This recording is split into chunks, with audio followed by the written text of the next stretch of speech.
Sometimes the cruelest thing in this world isn't losing everything you have, it's realizing nobody's coming to help you carry what's left. Eleanor Graves learned that truth the hard way when a ruthless banker threw her and her 3 sons off their land, leaving them with nothing but a rickety wagon and the bitter cold of an early Montana winter. With no money, no family, and nowhere to turn, they faced a fate that seemed all but sealed. Then, through the thickening snow, a lone rider appeared, Jedediah Boone, the quiet mountain man of Bitter Creek. He saw their desperation, understood their pride, and when Eleanor tried to refuse his help, he simply pointed toward his cabin and said, "You're home now." But when the banker sent armed men to take back what he claimed was his, would one man's promise be enough to protect a family that wasn't his by blood? Before we jump back in, tell us where you're tuning in from. And if this story touches you, make sure you're subscribed, because tomorrow I've saved something extra special for you. Sometimes the cruelest thing in this world isn't losing everything you have, it's realizing nobody's coming to help you carry what's left. Eleanor Graves learned that truth the hard way when a ruthless banker threw her and her 3 sons off their land, leaving them with nothing but a rickety wagon and the bitter cold of an early Montana winter. With no money, no family, and nowhere to turn, they faced a fate that seemed all but sealed. Then, through the thickening snow, a lone rider appeared, Jedediah Boone, the quiet mountain man of Bitter Creek. He saw their desperation, understood their pride, and when Eleanor tried to refuse his help, he simply pointed toward his cabin and said, "You're home now." But when the banker sent armed men to take back what he claimed was his, would one man's promise be enough to protect a family that wasn't his by blood? Before we jump back in, tell us where you're tuning in from. And if this story touches you, make sure you're subscribed, because tomorrow I've saved something extra special for you. 3 months earlier, before the snow and the fear and the desperate journey that would change everything, Eleanor Graves had been hanging laundry in the autumn sunshine while her husband Thomas sang off-key in the barn. It was one of those perfect October mornings in Montana when the air smells like pine and coming winter, and the sky stretches blue enough to make you believe in divine benevolence. She'd been married to Thomas for 23 years, and she still smiled every time she heard him sing. Even though he couldn't carry a tune in a bucket with a lid on it, their oldest boy, Samuel, was 19 that fall, tall and broad-shouldered like his father, with that same steady way of looking at the world that made folks trust him on sight. He'd been helping Thomas repair the barn roof, handing up shingles and making jokes that carried across the yard. Lucas, 15 and slight, sat on the porch sketching the mountains in the distance, his fingers smudged with charcoal. He was the dreamer of the family, always seeing beauty where others saw just rocks and trees. And young Daniel, just 11, was supposed to be gathering eggs, but was more likely talking to the chickens, giving each hen a different name and personality. Eleanor remembered thinking, as she pinned one of Thomas's work shirts to the line, that this was what contentment felt like. Not happiness exactly. Life was too hard for constant happiness, but the deep satisfaction of knowing where you belonged and who you belonged with. They didn't have much. The homestead was small, the house needed repairs, and some years the harvest barely covered their needs. But it was theirs, paid for with Thomas's sweat and her determination, and they'd built something real here.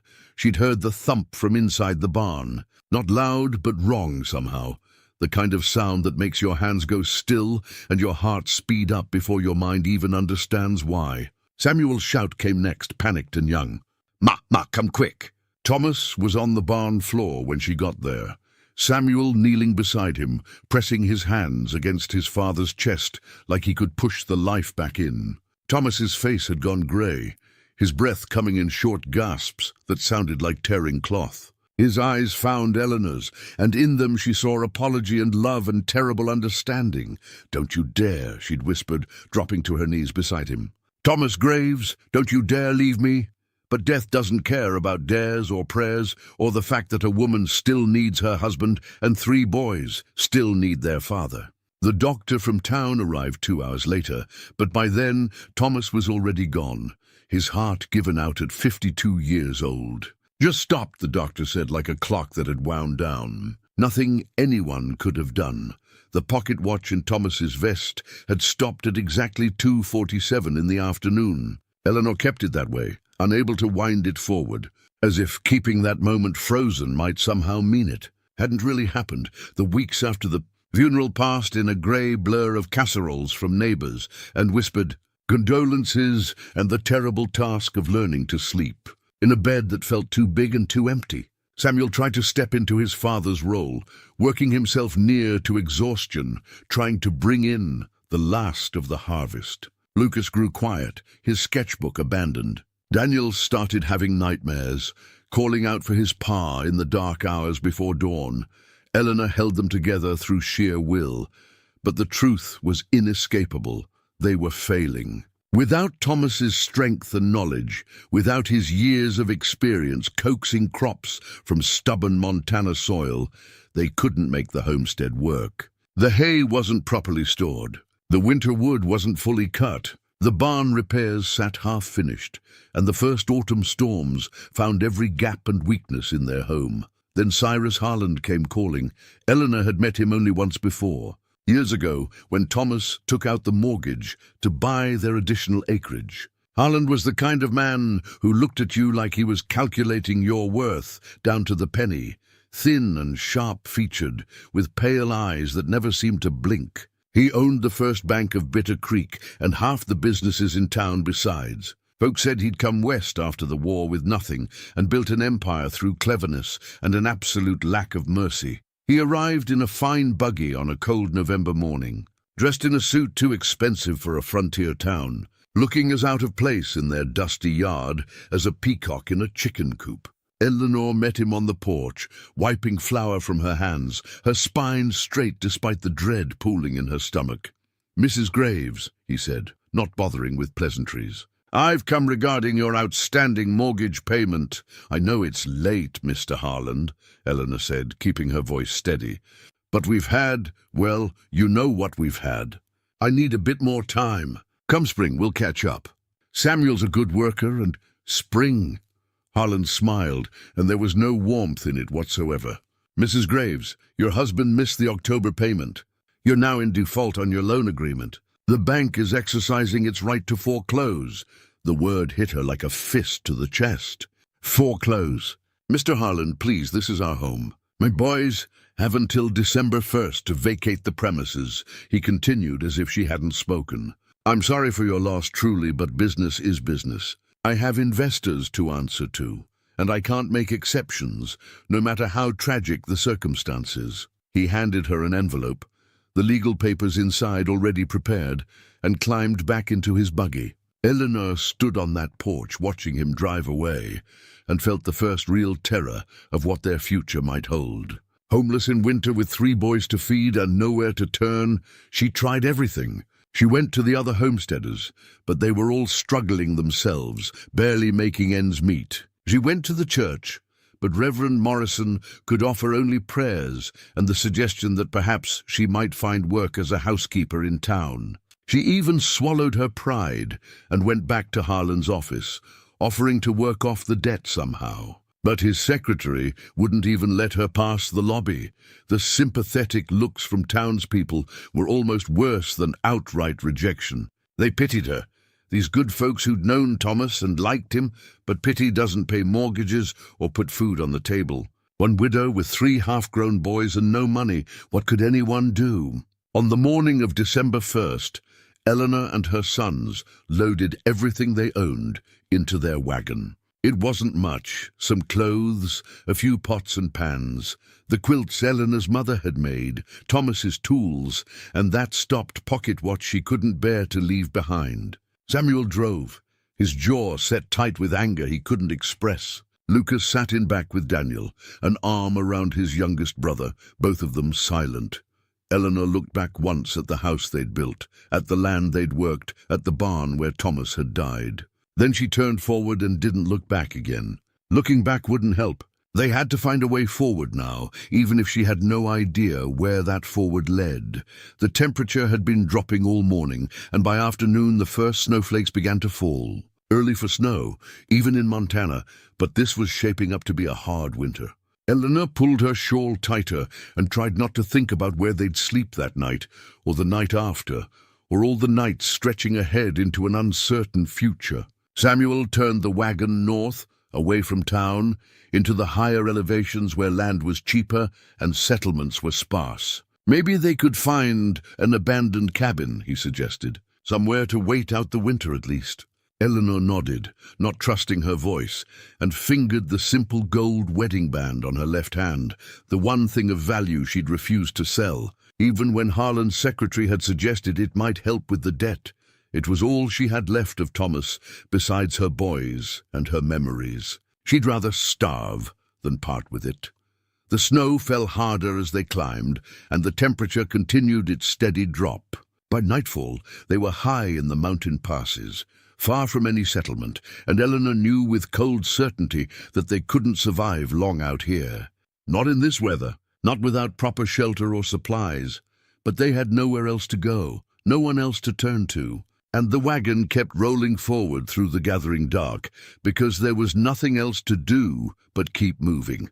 Keep trying, keep hoping that somehow, somewhere, salvation might appear.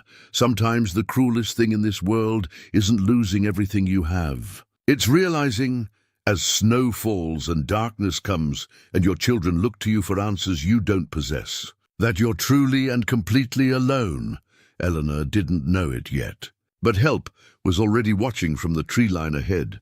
Help that came in the form of a solitary man who understood exactly what it meant to lose everything, and who still remembered what it felt like to be offered a second chance at belonging. They made camp that first night in a shallow ravine that offered some protection from the wind. Samuel unhitched the horses while Eleanor gathered what dry wood she could find beneath the snow. Lucas started a fire with shaking hands, and Daniel huddled close to the flames, his lips already taking on a bluish tint.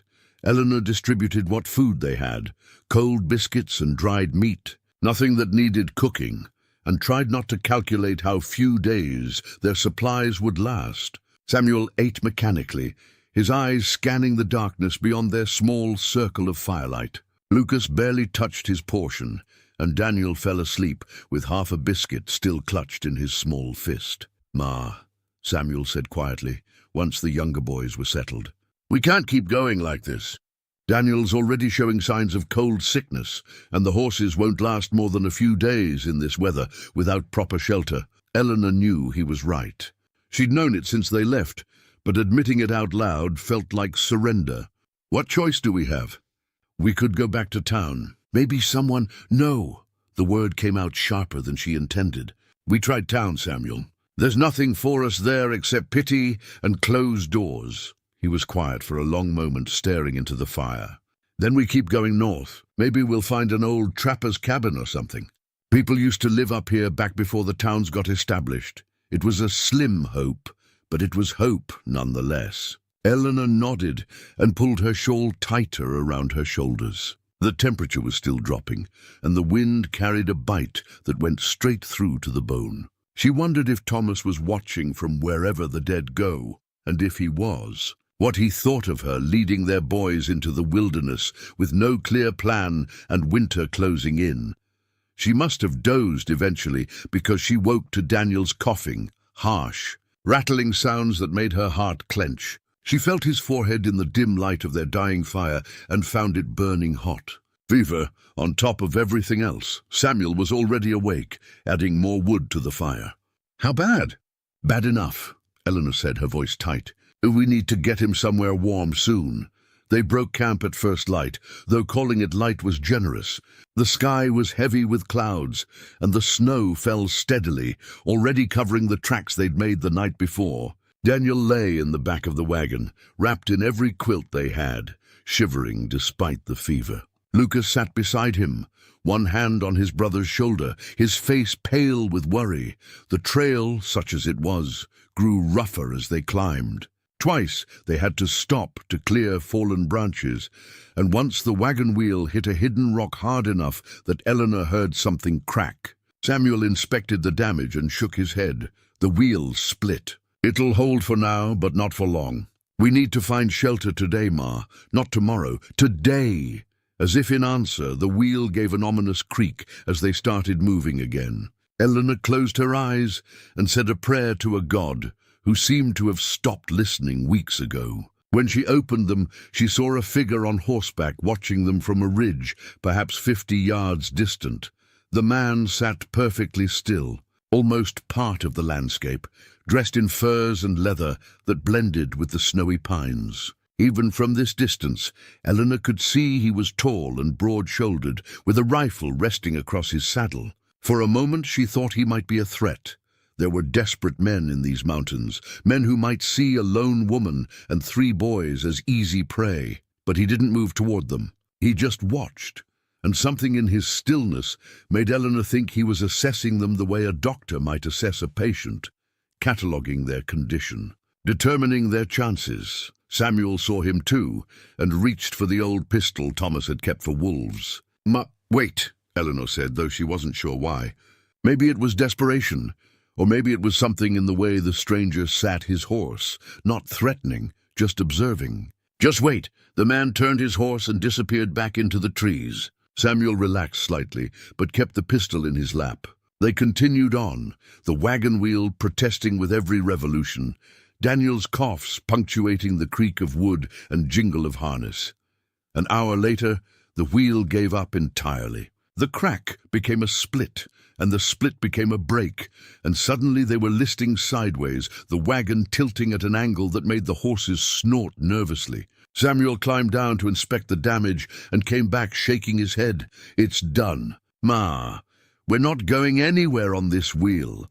Eleanor looked around at the wilderness surrounding them, nothing but snow and trees, and the absolute certainty that they were going to die out here. Daniel's fever was worse. Lucas was shivering despite being wrapped in a blanket. Samuel was trying to be strong, but she could see the fear in his eyes. This was it then, the end of their story.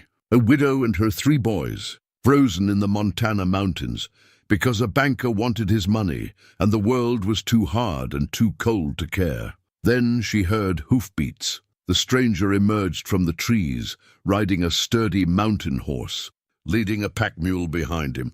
Up close, Eleanor could see he was older than she'd first thought, maybe 50, with grey threading through dark hair and beard. His face was weathered by sun and wind, lined with the kind of character that came from living a hard life outdoors. But his eyes, when they met hers, were unexpectedly kind. He dismounted without a word and examined their broken wheel with the practiced efficiency of a man who'd seen every kind of frontier problem. Then he looked at the family, really looked, taking in Daniel's flushed face and labored breathing, Lucas's shivering, Samuel's exhausted defiance, and Eleanor's barely controlled desperation. "You've got a sick child," he said. His voice was rough from disuse, like he didn't speak often. "How long?" "Since last night," Eleanor said, straightening her spine despite everything. "We're managing." He gave her a look that suggested he knew exactly how well they were managing. "That wheel won't be fixed out here. Not properly. And your boy needs to be somewhere warm." He paused, seeming to weigh something internal. "My cabin's about 2 miles northeast. Got a good stove, proper beds, medicine that might help with fever." Pride, that terrible stubborn pride that had kept Eleanor going through Thomas's death and Harlan's cruelty, rose up in her throat. "We don't need charity, mister. We'll manage somehow." "Ma," Samuel said quietly. "Daniel, I know what Daniel needs," she snapped, then immediately felt ashamed. These were exactly the kind of closed doors and impossible pride she'd encountered in town. And here was someone offering genuine help, and she was about to refuse it because accepting meant admitting they'd failed. The stranger was watching her with those kind, patient eyes. "Name's Jedediah Boone. Folks call me Jed. I live alone, got more space than I need. Your boy's sick, your wagon's broken, and it's going to snow heavy tonight." He gestured toward the darkening sky. "I'm not offering charity, ma'am. I'm offering common sense. You can sort out pride and payment later, after your family's safe and warm.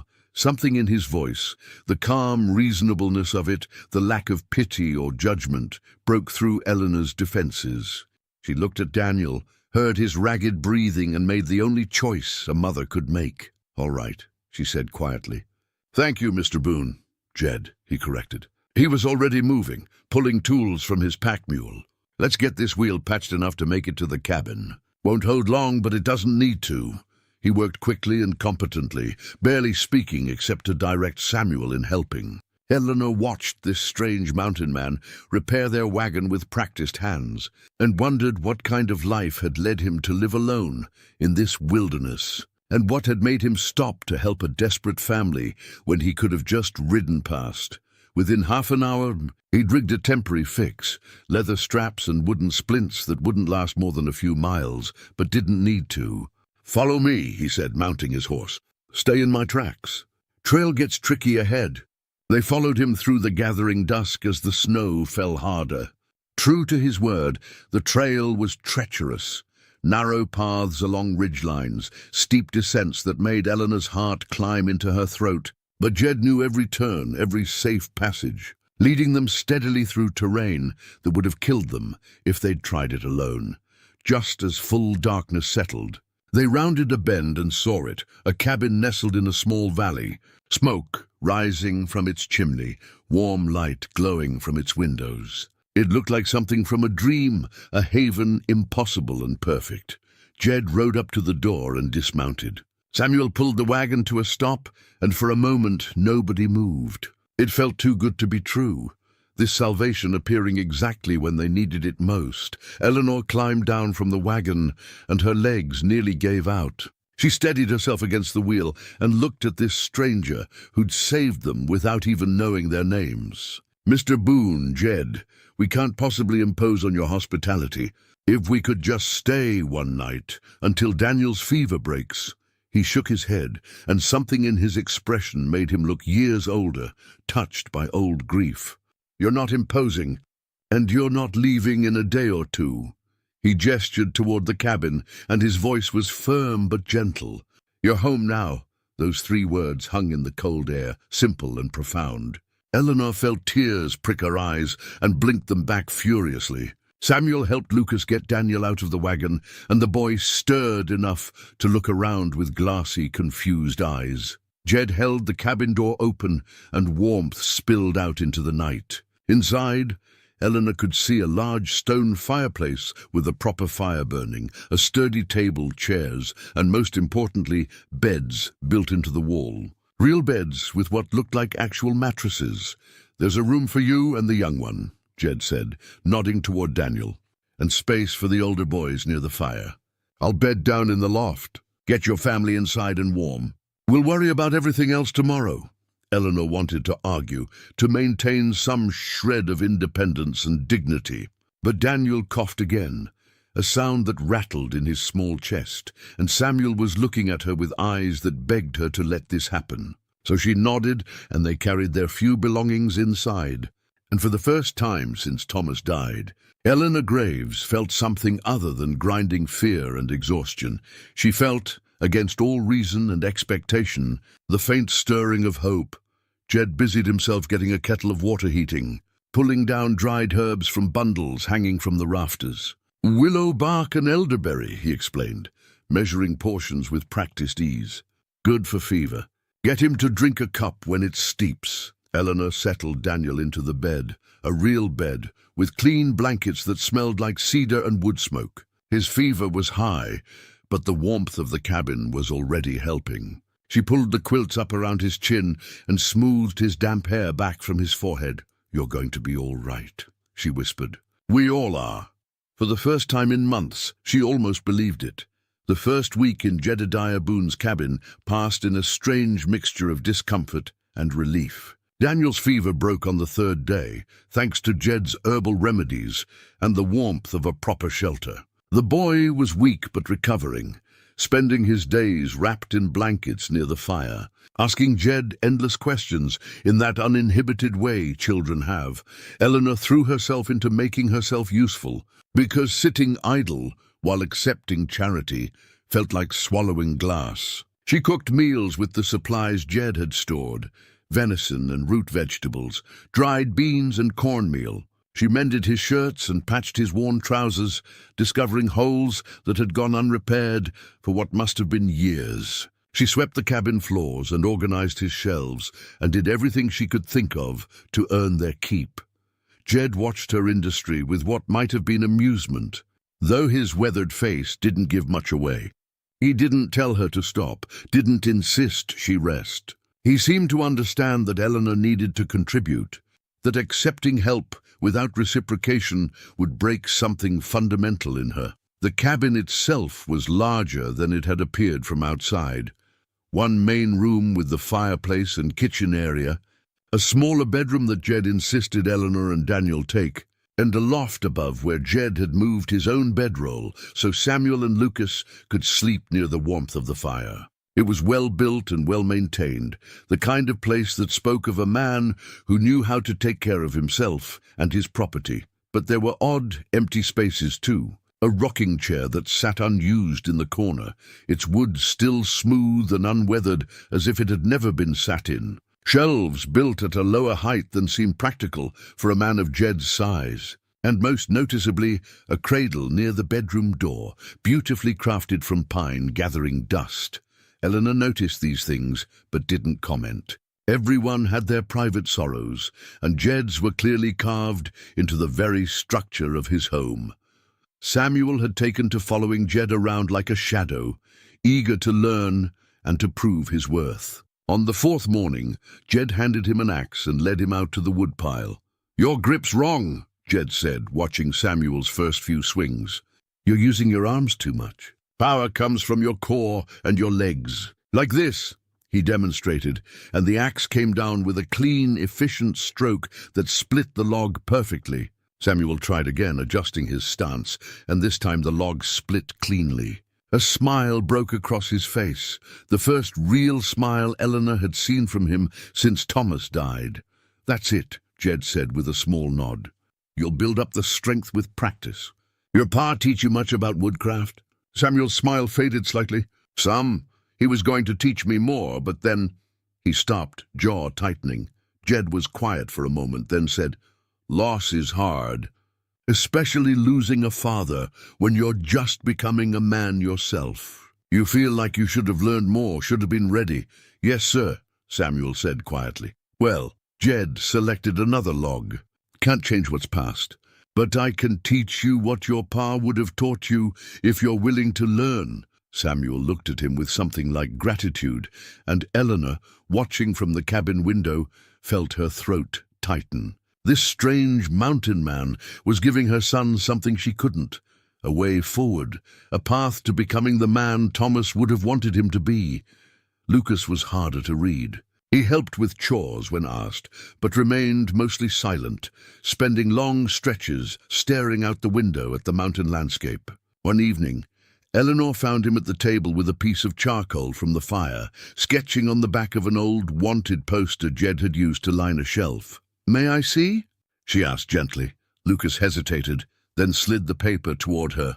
The sketch showed the view from the window, mountains rising in layers, pine trees heavy with snow, and in the foreground, Daniel and Jed sitting by the fire, Jed whittling something while Daniel watched with rapt attention. It was beautifully done, capturing not just the scene, but the feeling of it, the warmth and quiet companionship.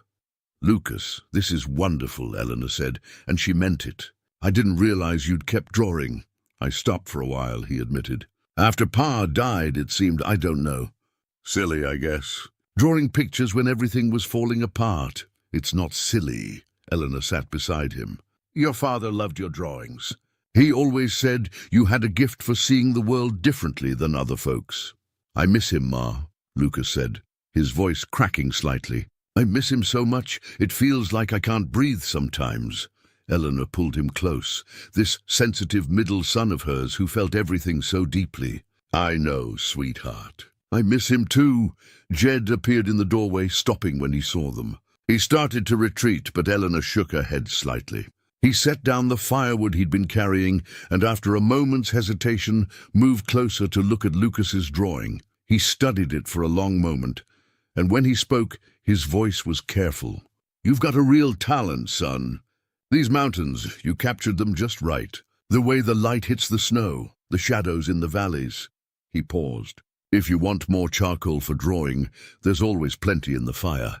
And I've got some old paper stored away that's no use to me." "You're welcome to it?" Lucas looked up, surprised. "Really?" "Really." Jed's mouth quirked in what might have been a smile. "Better the paper gets used for something beautiful than sitting in a trunk collecting dust." After Jed went back outside, Lucas looked at his mother with something like wonder. "He didn't say it was a waste of time." "No," Eleanor agreed. "He didn't." That evening, Jed brought down a small trunk from the loft and pulled out several sheets of good paper, yellowed slightly with age but still serviceable. He set them on the table without ceremony, then returned to maintaining his rifle, a beautiful Sharps that he cleaned with meticulous care every evening. Eleanor had noticed the rifle from the first day. It was never far from Jed's reach, always loaded and ready. She wondered what a man living alone in the mountains had to fear, or if it was simply habit from years of self-reliance. Daniel, recovered now and bouncing with restless energy, had attached himself to Jed with the unshakable devotion only an 11-year-old could manage. He followed the man everywhere, chattering constantly, asking about everything from how to track deer to why the sky was blue. Jed bore this attention with patient stoicism, answering questions in his brief way and occasionally showing Daniel some skill or trick of mountain living. Eleanor half expected him to send the boy away, to declare he'd had enough of childish questions. But he never did. One afternoon, she found them outside, Jed teaching Daniel how to identify animal tracks in the snow. See how the elk tracks are split, like two half-moons. And they're bigger than deer tracks, more spread out. Jed pointed to another set of prints. "Now these here—" "Wolf!" Daniel exclaimed. "Good eye! And you can tell they're fresh because the edges are still sharp. If they were old, the sun would have melted them and made them fuzzy." Jed nodded, and Eleanor could swear she saw approval in his eyes. "That's right. You're learning fast. Do you think I could learn to hunt?" Daniel asked eagerly. "Like you and Samuel?" "Maybe," Jed said carefully. "When you're a bit older. Hunting's serious business. Takes patience and respect for the animal." "I can be patient," Daniel insisted, then immediately contradicted himself by bouncing on his toes. "When can we start?" "Tomorrow." This time Jed definitely smiled, a quick flash that transformed his weathered face. "Tell you what, you master tracking first, and we'll talk about the rest." Eleanor turned away from the window, her heart full of complicated feelings. Gratitude for Jed's kindness to her boys. Guilt that they were imposing on his solitude. Fear about what would happen when winter ended, and they had to leave. And underneath it all, something she didn't want to examine too closely, a growing awareness of Jedediah Boone as more than just their benefactor.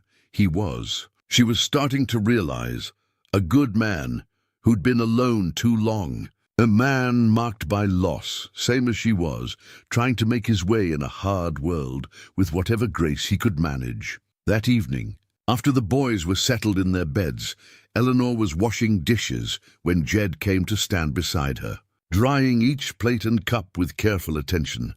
"You don't have to help," she said. "You've done more than enough." "So have you," he replied. "Haven't eaten this well in years, or worn shirts without holes."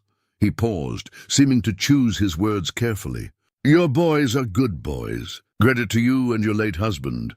Thomas would have liked you," Eleanor said, surprising herself with the admission.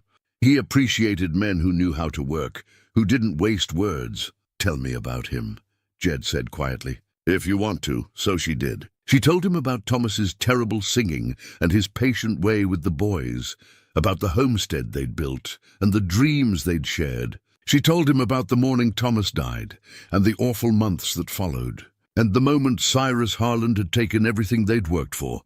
Jed listened without interrupting, his hands continuing their steady work with the dishes. When she finished, he was quiet for a long moment.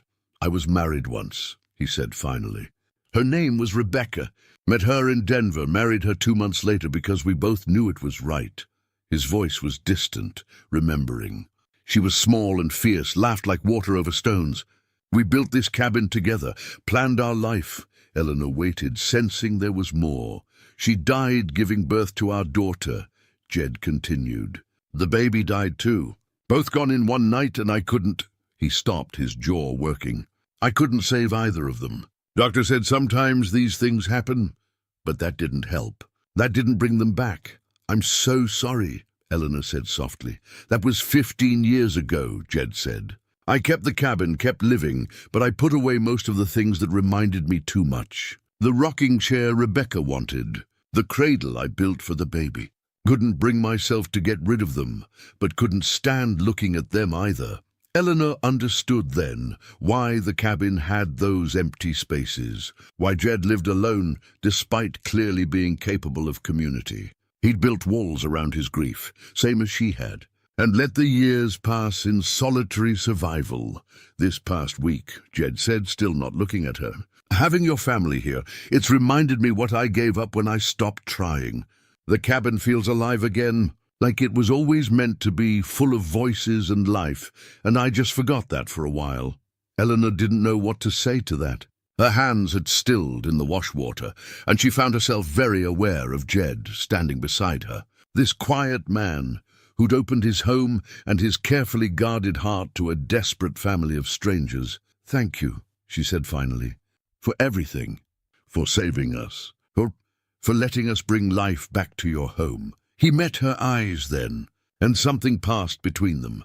Recognition of shared loss, shared survival, shared hope that maybe life wasn't done with them yet. "You're welcome here," Jed said. "Long as you need, long as you want." He paused. "I mean that, Eleanor."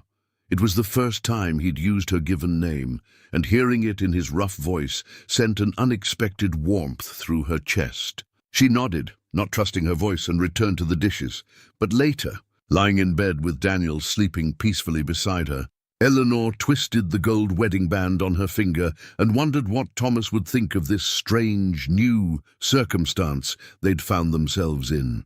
She liked to imagine he'd approve of Jed, would appreciate the man's quiet competence and kindness to his boys.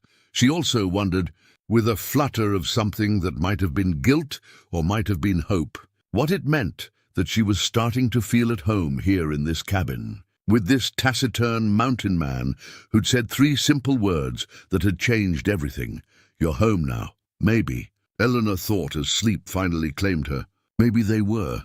The 3rd week marked a turning point, though none of them recognized it at first. A traveling merchant named Hoskins arrived at the cabin one afternoon, his pack mule laden with goods and his weather-beaten face split by a wide grin when he saw smoke rising from Jed's chimney. "Well, I'll be," he called out as Jed emerged to greet him. "Jedediah Boone with actual folks living under his roof. Thought I'd never see the day." "Hoskins," Jed acknowledged with a nod. "You're early this year. Mild spell down in the valley," Hoskins said, dismounting stiffly. "Figured I'd make the rounds before the real snow sets in." His eyes moved past Jed to where Eleanor stood in the doorway, Samuel and Lucas visible behind her. "Got yourself a family, Jed?" "They're staying through winter," Jed said, and something in his tone suggested the subject wasn't open for discussion. "What have you got for trade?" Hoskins knew better than to push, but Eleanor could see the curiosity in his eyes as he unpacked his wares. Flour and sugar, coffee and tobacco, needles and thread, and various other necessities for mountain living. Jed traded furs and smoked meat for supplies, and Eleanor added a request for fabric to make new shirts for the boys, who were growing faster than their clothes could keep up. As Hoskins was repacking to leave, he glanced at Jed and lowered his voice, though not low enough that Eleanor couldn't hear from where she stood inside. "Heard something in town you should know about," Hoskins said. "That banker, Harland, he's been asking questions. Specifically about a widow woman and 3 boys. Says she owes him money that he's got a right to collect."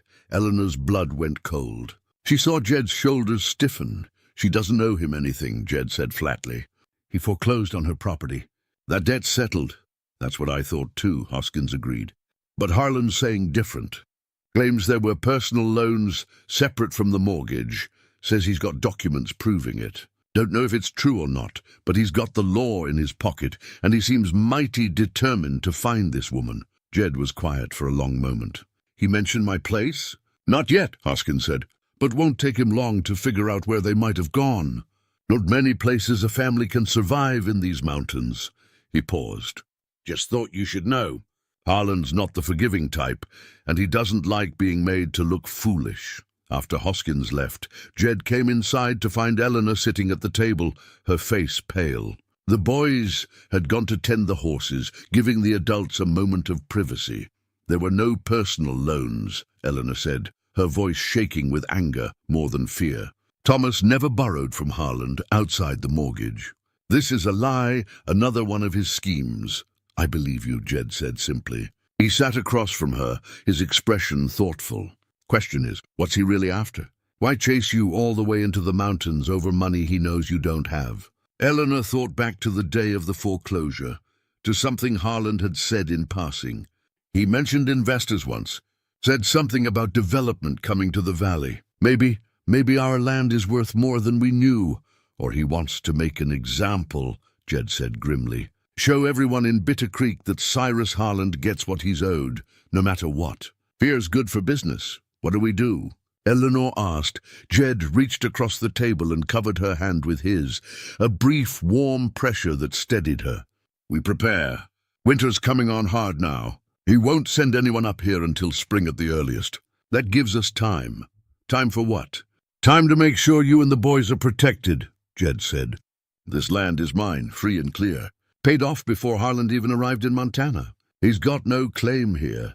And if he tries to make one, I've got the deed to prove otherwise. But if he comes with the law, then we deal with it when it happens, Jed interrupted gently. Eleanor, I meant what I said. You're home now. That means something to me. That means I protect what's mine. The way he said mine made Eleanor's heart skip in a way that had nothing to do with fear. She met his eyes and saw determination there. And something else, something that looked like possession, but the good kind. The kind that meant claiming and being claimed in return. I won't let you risk your home for us, she said, even as she knew it was a futile protest. Too late, Jed replied with the ghost of a smile. Already decided. That evening Jed gathered all 4 graves around the table after supper. He spread out a hand-drawn map of his property, and Eleanor recognized the care and detail in it. This was a man who knew every inch of his land. We've got maybe 3 months before the pass is clear enough for anyone to reach us, Jed said. Maybe 4 if the winter's hard. That time needs to be used well. You think he'll really come? Samuel asked. I think Harlan's the type who doesn't let things go, Jed replied. So we prepare for the worst and hope for the best. He looked at Samuel directly. That means you boys need to learn to handle yourselves. Not just work, but defense. You mean fighting? Lucas asked, and Eleanor heard the worry in his voice. Her gentle middle son had never been inclined toward violence. I mean, protecting what's yours, Jed corrected. There's a difference between looking for trouble and being ready when trouble finds you. He tapped the map. This land has good defensive positions. The cabin's built with thick logs, windows placed for crossfire. There's a root cellar that can serve as shelter if needed. And the terrain, anyone coming up here has to come through narrow passes where they can be seen from a long way off. Eleanor listened as Jed outlined his thinking, and she realized this wasn't the first time he'd considered how to defend this place. This was a man who'd spent 15 years alone in hostile territory, who'd survived by being prepared and aware. Now he was extending that protection to her family. Tomorrow we start training, Jed continued. Samuel, you've already got the basics with a rifle. We'll build on that. Lucas, I know you're not keen on guns, but you need to know how to handle one regardless. And Daniel, he looked at the youngest Graves, you're going to learn to be our eyes and ears. How to watch, how to spot danger, how to move quiet and quick. Like a scout, Daniel asked eagerly. Exactly like a scout, Jed confirmed. Eleanor wanted to protest, wanted to insist that this was too much, that they should just leave before winter set in completely. Before they brought trouble down on Jed's head. But she looked at her sons' faces and saw determination there, and she knew they'd already made their choice. They weren't running anymore. "What about me?" she asked quietly. Jed met her eyes. "You're going to learn to shoot too? And more importantly, you're going to help me document everything. The original deed to this land. The records of your husband's dealings with Halian. Anything that proves he's lying about those supposed loans. If it comes to a legal fight, we need evidence." Over the following days, a new routine emerged. Mornings were still dedicated to the necessary work of survival: hunting, trapping, woodcutting, cooking, and maintaining the homestead. But afternoons became training time. Jed started with Samuel, teaching him not just to shoot, but to shoot well, how to account for wind and distance, how to track a moving target, how to breathe and steady himself before pulling the trigger. Samuel proved a natural, his father's steady nerves showing through.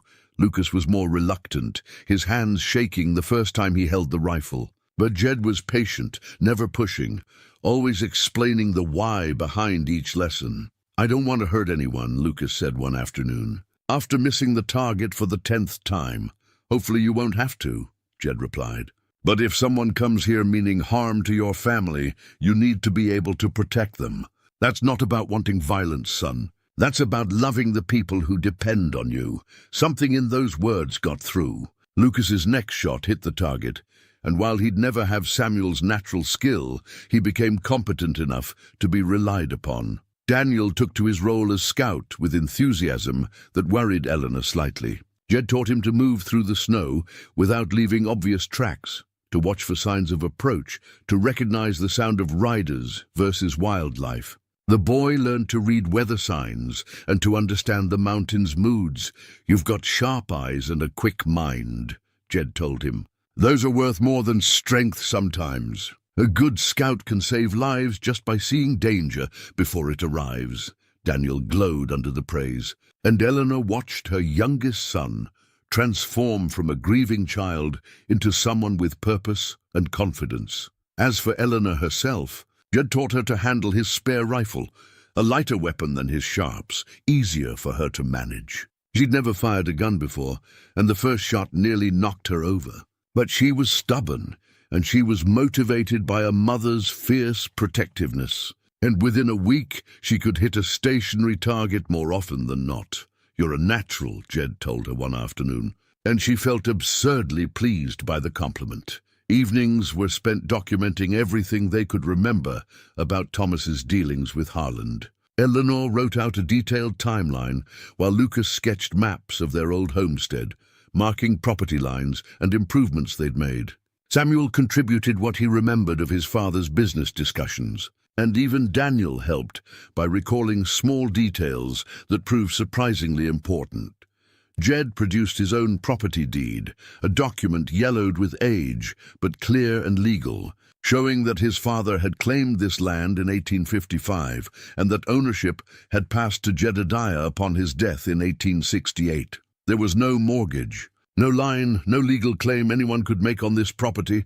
"This is important," Jed explained, pointing to the detailed property description. "See these survey markers mentioned? They're physical stones placed by the territorial surveyor. If anyone challenges my ownership, those markers prove my borders." "Have you checked them recently?" Eleanor asked. "Not for years," Jed admitted. "Winter makes it hard to get to some of them. They're up in the high country.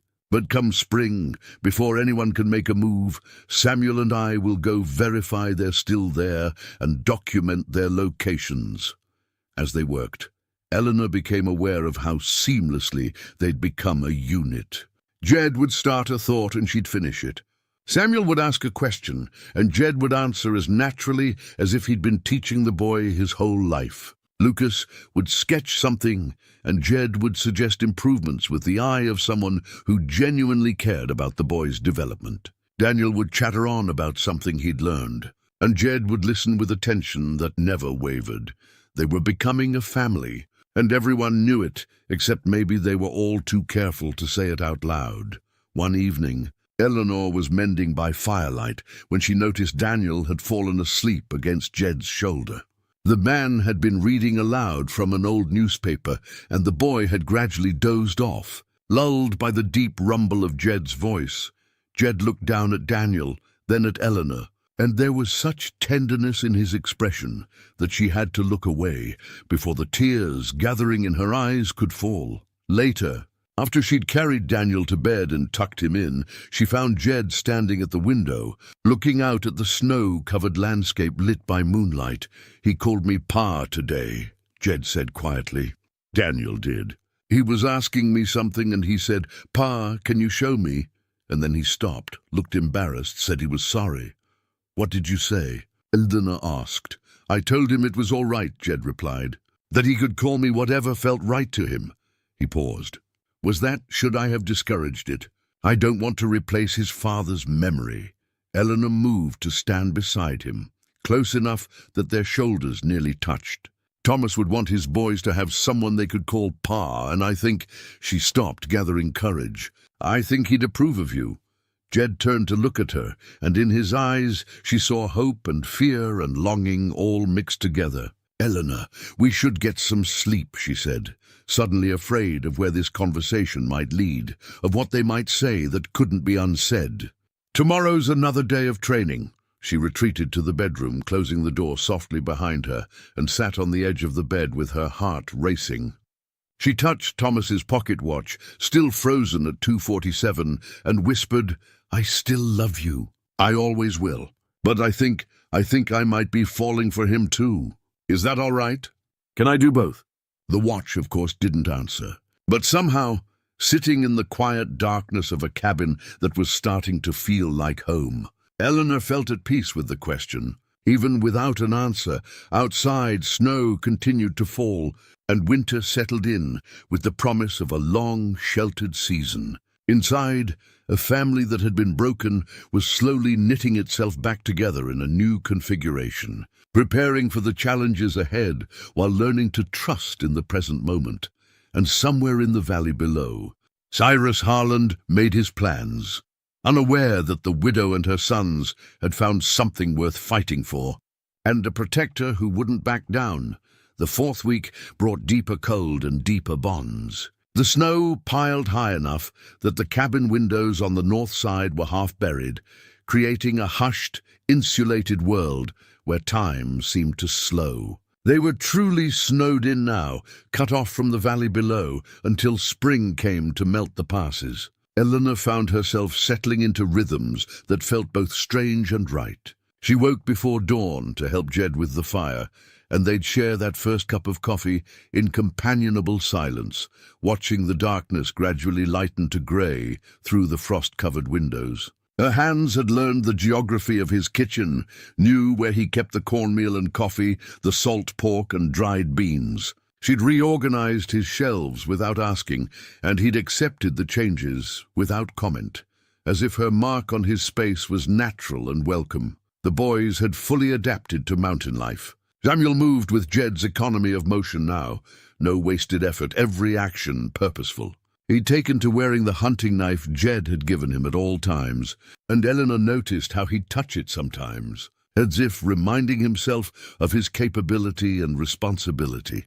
Lucas spent his free time sketching, and his portfolio grew daily. He'd captured the cabin from every angle, the mountains in different lights, his brothers at work and rest. But his best drawings were the ones of simple moments, Daniel laughing at something Jed said, Samuel concentrating as he cleaned his rifle, Eleanor kneading bread with flour, dusting her apron. These sketches showed a family, undeniably and completely. One afternoon, Lucas showed Eleanor a drawing he'd been working on in secret. It showed all 5 of them around the dinner table, heads bowed in grace, hands linked. The detail was extraordinary. You could see the grain in the wooden table, the individual stitches in Eleanor's dress, the way the firelight caught in Jed's hair. "It's beautiful." "Lucas," Eleanor said, her voice catching. "I want to give it to Jed," Lucas said, "for Christmas. We don't have money to buy presents, but I thought maybe this Christmas." Eleanor had been so focused on survival that she'd lost track of the calendar. She did quick calculations and realized it was less than 2 weeks away. "He'll love it," she assured Lucas. "It's perfect." That evening, after the boys were asleep, Eleanor mentioned Christmas to Jed. He looked almost uncomfortable. "Haven't celebrated Christmas in years," he admitted. "Didn't see much point when it was just me." "Well, it's not just you anymore," Eleanor said gently. "And the boys, especially Daniel, they need something to look forward to. Something normal and good." Jed was quiet for a moment, then nodded. "All right. What do folks usually do for Christmas up here?" "Nothing fancy," Eleanor said.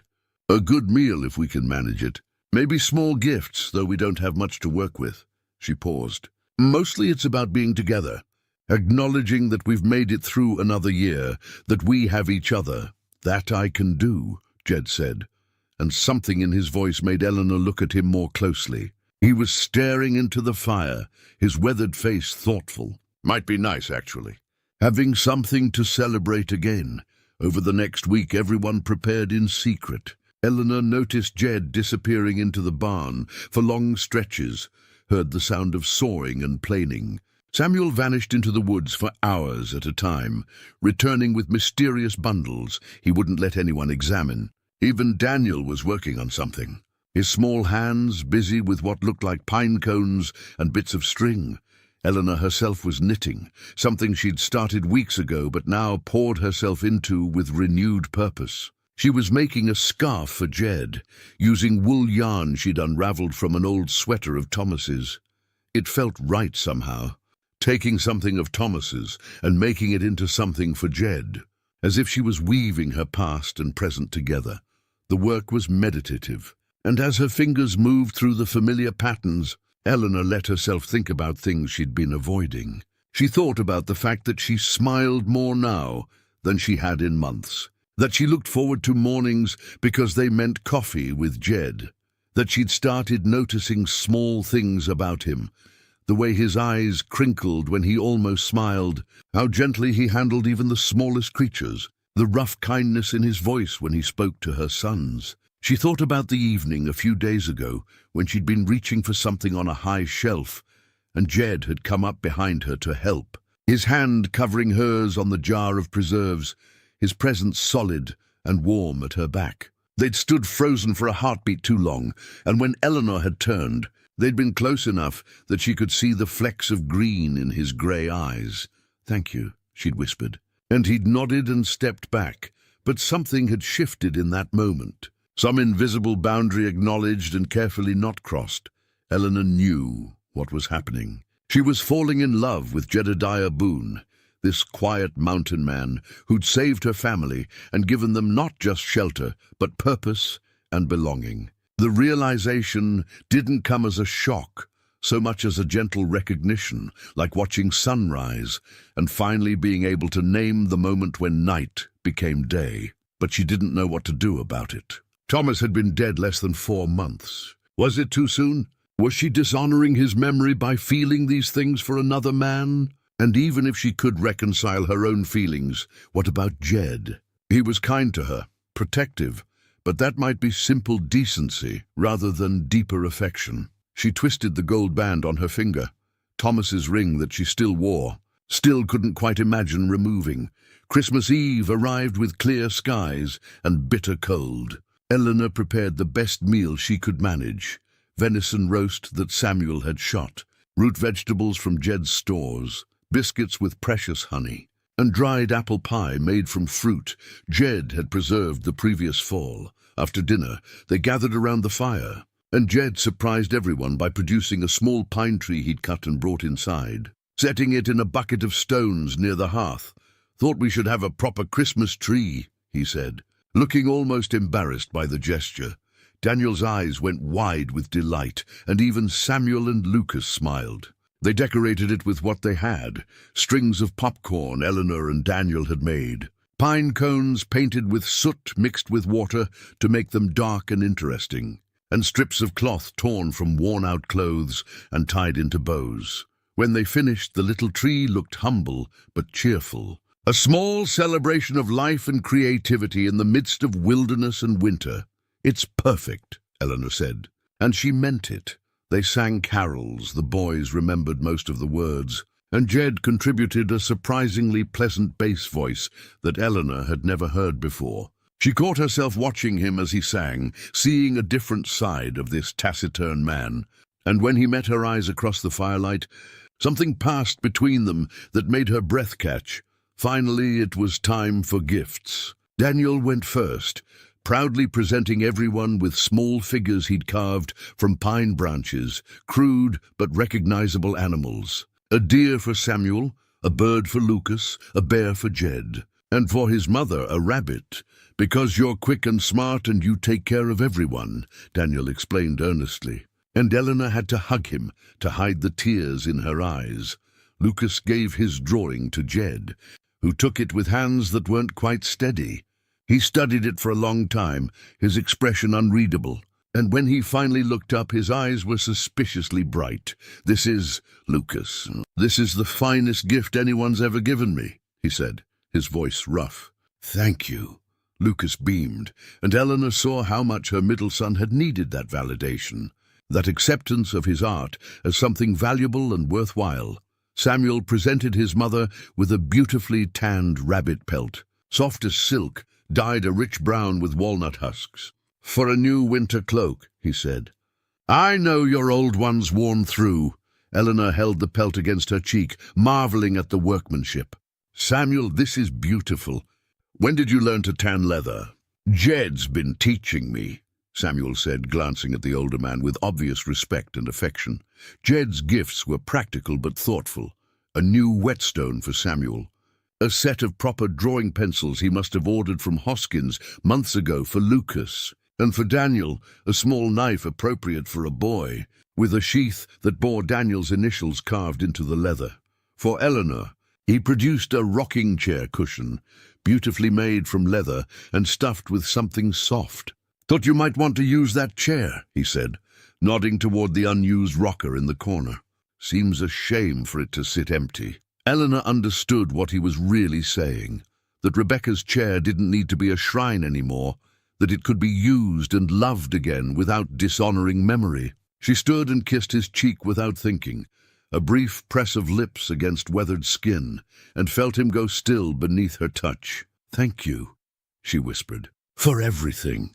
When she pulled back, she saw something raw and hopeful in his eyes, quickly shuttered, but not before she recognized it for what it was. Finally, Eleanor brought out the scarf she'd knitted, midnight blue with a pattern of mountains running through it. She wrapped it around Jed's neck, her fingers lingering perhaps longer than necessary as she arranged it just so. "To keep you warm," she said softly. "When you're out in the cold." Jed touched the scarf, his fingers tracing the pattern. "It's from Thomas's sweater," he said, not a question but an observation. "Yes," Eleanor confirmed. I thought he wouldn't mind, that he'd be glad his things were keeping someone safe." "I'll treasure it," Jed said, and the weight of meaning in those words made Eleanor's heart race. They sat around the fire late into the night, the boys eventually drowsing off one by one. Samuel carried Daniel to bed, and Lucas followed shortly after, leaving Eleanor and Jed alone with the dying fire and the small Christmas tree casting gentle shadows. "This was a good day," Jed said quietly. "Best Christmas I can remember in a long time. Maybe ever." "For me too," Eleanor agreed. She was sitting in the rocking chair with its new cushion, and Jed was in his usual spot by the fire, close enough that she could have reached out and touched him. "Eleanor," Jed began, then stopped, seeming to struggle with words. "I need to tell you something, and I don't know quite how to say it right." Eleanor's heart hammered, but she kept her voice steady. "You can tell me anything. When you and the boys came here, I thought I was just helping folks in need," Jed said, still looking at the fire rather than at her, doing what any decent person would do. "But you've become..." He stopped, frustrated with his inability to articulate what he felt. Eleanor waited, barely breathing. "I love your sons like they were my own," Jed finally said. "Samuel's got his father's best qualities, and I'm proud to teach him what I know. Lucas has a gift that shouldn't be wasted, and I want to help him develop it. And Daniel," his voice softened, "Daniel's given me back something I thought I'd lost forever. A reason to be patient and playful. A reason to hope. Jed, Eleanor began, but he held up a hand. Let me finish, please. Because if I don't say this now, I might lose my nerve. He finally turned to look at her, and the vulnerability in his expression nearly broke her. And I love you, Eleanor. I've tried not to.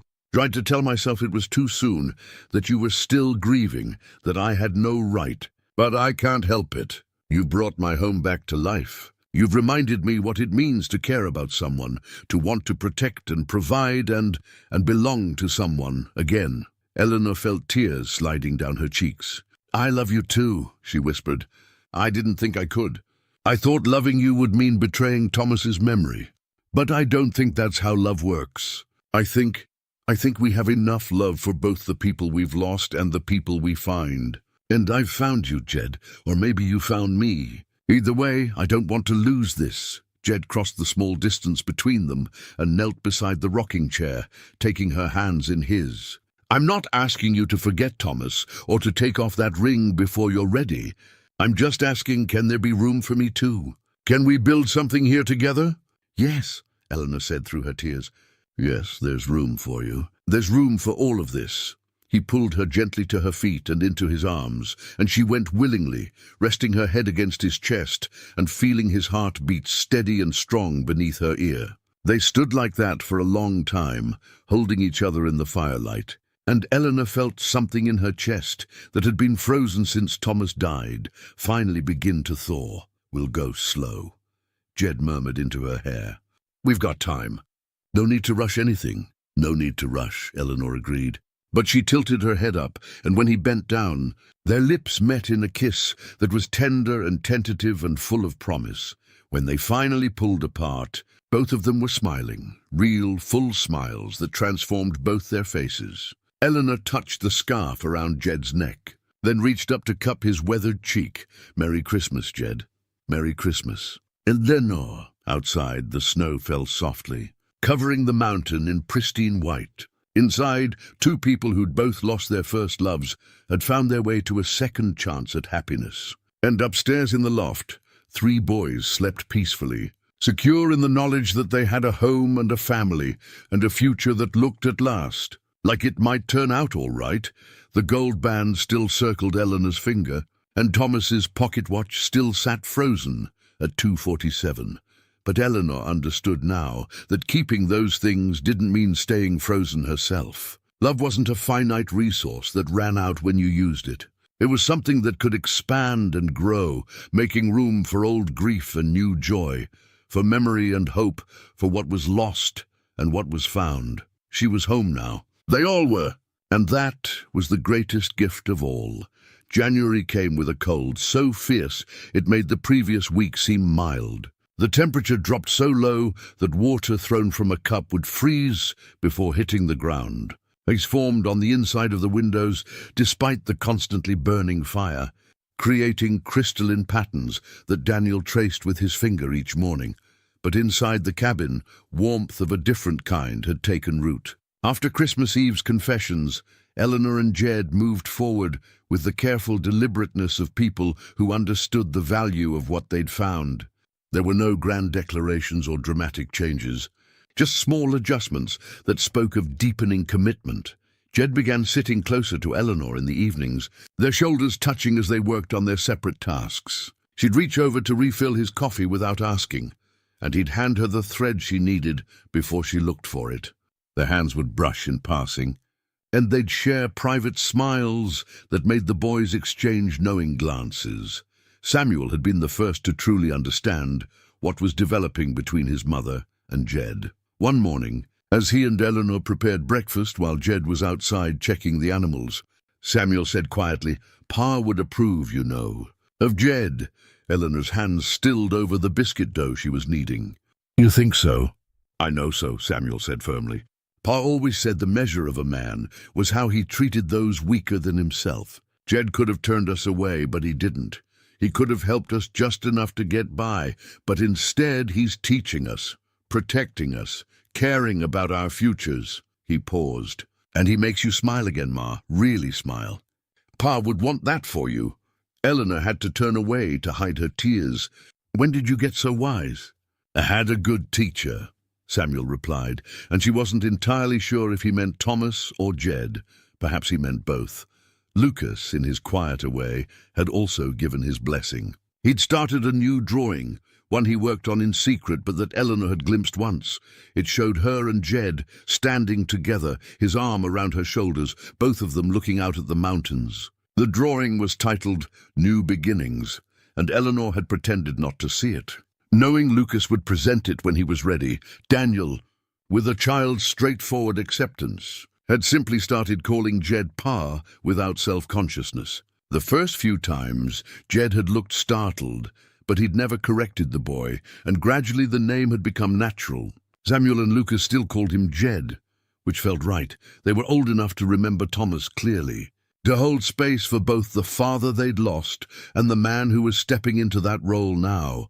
But one evening in mid-January, everything nearly fell apart. They were gathered around the table after supper when Samuel suddenly said, "Jed, I've been thinking. Come spring, when the pass is clear, what's going to happen?" The question hung in the air like smoke. Eleanor's hands stilled over the mending in her lap. Lucas looked up from his sketching. Even Daniel stopped playing with the wooden animals he'd carved. Jed set down the leather strap he'd been working on. "What do you mean?" "I mean with Harland," Samuel said. "He's not going to forget about us. And if he comes with the law, with papers saying Ma owes money, what then? Can we really stand against that?" It was the question they'd all been carefully not asking, the shadow that lurked beneath their growing happiness. "We have evidence," Eleanor said, trying to sound more confident than she felt. "The documents showing Thomas never took those loans, your deed proving this land is yours. But Harland has the law on his side," Lucas interjected quietly. "And he has money. Enough to make forgeries look real. Enough to bribe judges and hire men with guns. So what are you suggesting?" Jed asked, his voice carefully neutral. "That we run? That we give up before the fight even starts?" "I'm suggesting we face reality," Samuel said, and there was frustration in his voice. "I'm 19 years old, Jed. I'm not a child. And I can see what's happening here. You and Ma, you care about each other, maybe more than care. But what kind of future can you build if Harland can take it all away?" "He can't take what's mine," Jed said firmly. "This land is legally mine, and no banker can change that." "But he can make Ma leave," Samuel persisted. "If he has legal papers, even false ones, he can force her to come back to Bitter Creek to face charges. And what happens to us then? We're right back where we started, only now we've dragged you into our mess." Eleanor saw where this was going, saw the fear and protective instinct driving her oldest son. "Samuel, maybe we should leave," Samuel said, the words tumbling out now. "Before spring. Before Harland can come. We could go further north, into Canada maybe. Start fresh where he can't find us?" "No," Jed said, and the steel in his voice made everyone look at him. "Absolutely not. But I said no." Jed stood, and Eleanor could see tension in every line of his body. "You want to know what happens when Harland comes? I'll tell you. We stand our ground. We show him our evidence. We face down his lies with truth. And if he brings men with guns, then we defend what's ours. And if we lose," Lucas asked quietly, "if the law sides with him despite everything, then we appeal," Jed said. "We go to the territorial governor if we have to. But we don't run and we don't surrender. Because if we do, Harland wins. He gets to keep victimizing people, keep using the law as a weapon, keep taking what isn't his. This isn't your fight," Samuel said, and his voice cracked slightly. "We are grateful for everything you've done, but we can't ask you to risk everything for us." "You're not asking," Jed replied. "I'm choosing, and I've already made my choice." He looked at Eleanor, and the intensity in his gaze made her heart clench. "Your mother and I, we've talked about this. We've talked about a lot of things, and I need you boys to understand something." He paused, seeming to gather his thoughts, then continued. "I love my wife. Rebecca was everything to me, and when she died, I thought that was it. Thought I'd just live out my days alone, and that would be enough. But it wasn't enough. It was surviving, not living. And then your mother showed up, and you 3 boys, and you reminded me what living actually feels like." Jed moved to stand beside Eleanor's chair. And she reached up to take his hand. "So here's what's going to happen," Jed continued. "When spring comes, we're going to gather every piece of evidence we have. We're going to ride down to Bitter Creek together, all of us, and we're going to face Harland with the truth. If he's made forgeries, we'll prove they're false. If he's bribed the local law, we'll go over their heads. And if he brings violence, we'll defend ourselves." "But what if—" Lucas started. "No," Eleanor interrupted, standing to face her sons.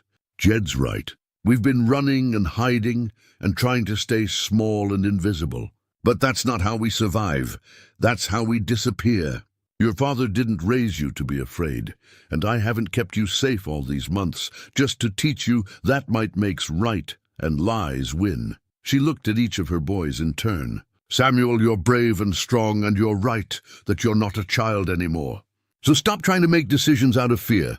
Lucas, you're thoughtful and careful, and I know this terrifies you, but some things are worth being terrified for.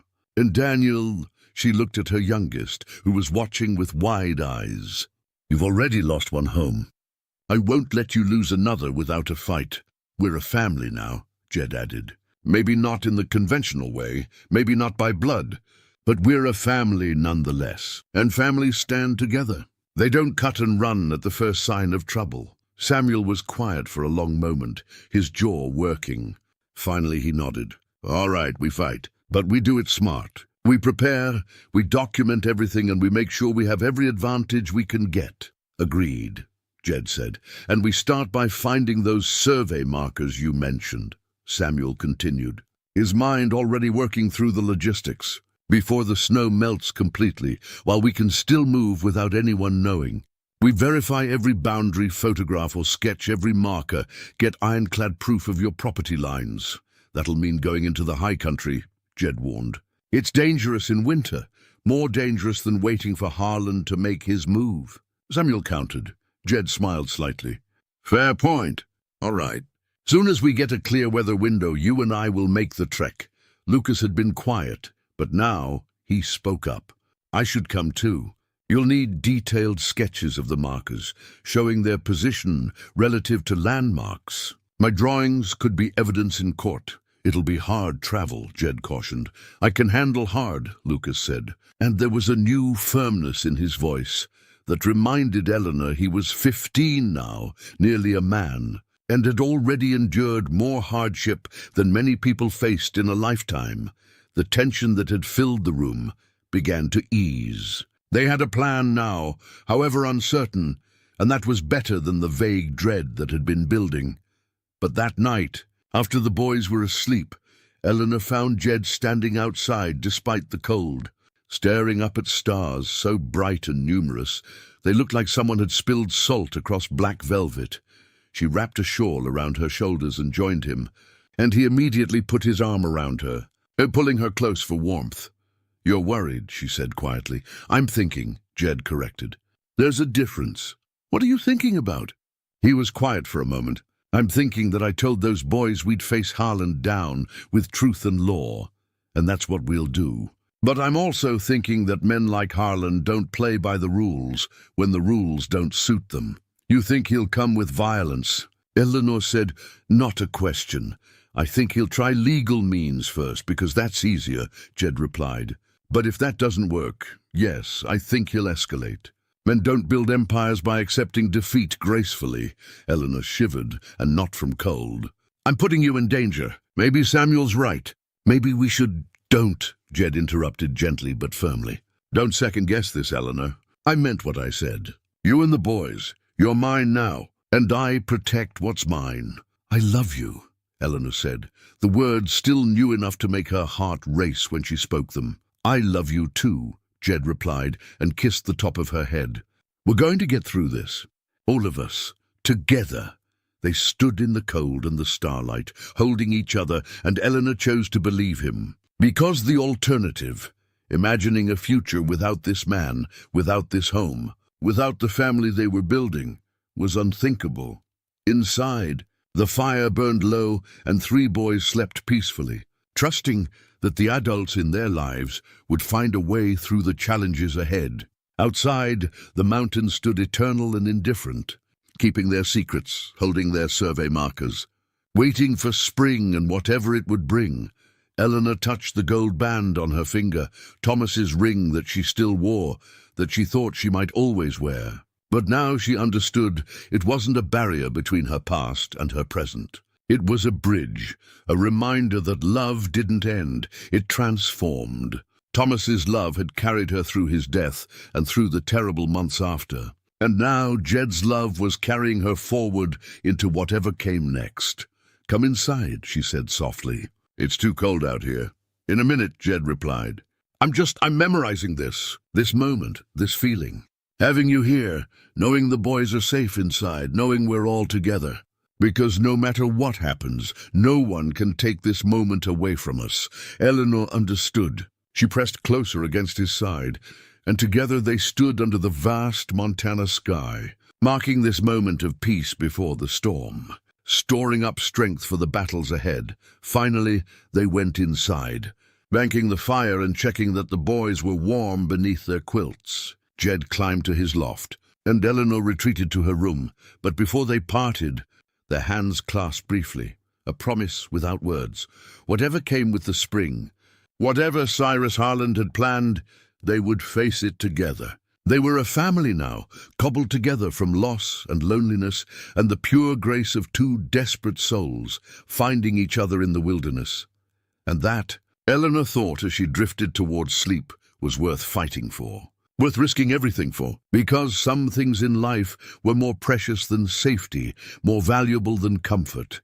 Things like home, like family, like love that came when you'd given up hoping, but found the courage to embrace it anyway. Outside, an owl called in the darkness, and the mountains kept their watch, and winter held the world in its grip for a while longer. But spring was coming with all its promise and peril. And when it arrived, the found family in the cabin would be ready. February brought a brief window of clear weather, and Jed announced it was time. The survey markers needed to be found and documented before the spring thaw brought both melting snow and Cyrus Harland's men. They prepared for 3 days, gathering supplies and studying Jed's old property maps by firelight. The deed described the boundaries in the careful legal language of territorial surveyors. So many chains north from a marked pine, so many rods west to a stone cairn, following the ridgeline to a granite marker carved with the surveyor's mark. Some of these markers haven't been checked in 20 years, Jed admitted, tracing the property lines with his finger. "My father showed me where they were when I was just a boy, but memory fades. We need to verify they're still there, that they match the deed description exactly. And if they don't," Samuel asked, "then we have a problem," Jed said simply. "But I don't think we will. Stone markers don't move, and the territorial survey was careful work. We just need to prove it." They set out before dawn on a Thursday, Jed and Samuel on horseback, Lucas on the pack mule with his drawing supplies carefully wrapped against the cold. Eleanor stood in the doorway with Daniel beside her, watching them ride into the grey pre-dawn light. "They'll be all right, Ma," Daniel said. But she heard the worry in his young voice. "I know," Eleanor replied, though her heart clenched as they disappeared into the trees. "And come on, let's get breakfast started." The cabin felt too empty with 3 of them gone. Eleanor and Daniel went through their daily routines, but the absence of the others created a hollow space that nothing could quite fill. They ate quiet meals, and Eleanor found herself listening constantly for the sound of returning horses. Meanwhile, high in the mountains, Jed led Samuel and Lucas through terrain that grew increasingly treacherous. The snow was deep here, untouched by anything but wind and wildlife, and their horses struggled through drifts that sometimes reached their chests. "First marker should be just ahead," Jed called back, pointing to a distinctive rock formation. "See that split boulder? The survey stone is supposed to be 50 yards due east." They dismounted and began searching, brushing snow away from likely spots. It was Samuel who found it, a granite stone about 2 feet high, its face carved with the territorial surveyor's symbol and the date, 1855. Below that, carved in neat letters, "Ni Corner Boone Claim." "Got it," Samuel shouted, and Lucas immediately began sketching, his fingers red with cold but moving with practiced precision. He drew the marker from multiple angles, noting the split boulder in the background, the distinctive pine trees that form natural landmarks, the way the ridgeline curved away to the south. "This matches the deed exactly," Jed said with satisfaction, reading the carved letters again to be certain. "One down, 5 to go." The second marker took longer to find. The deed description led them to a high ridge, where wind had scoured away most of the snow, leaving exposed rock and stunted pines bent permanently sideways by decades of relentless wind. They searched for over an hour, beginning to wonder if this marker had been lost to time or weather, when Lucas called out, "Here, it's under this overhang."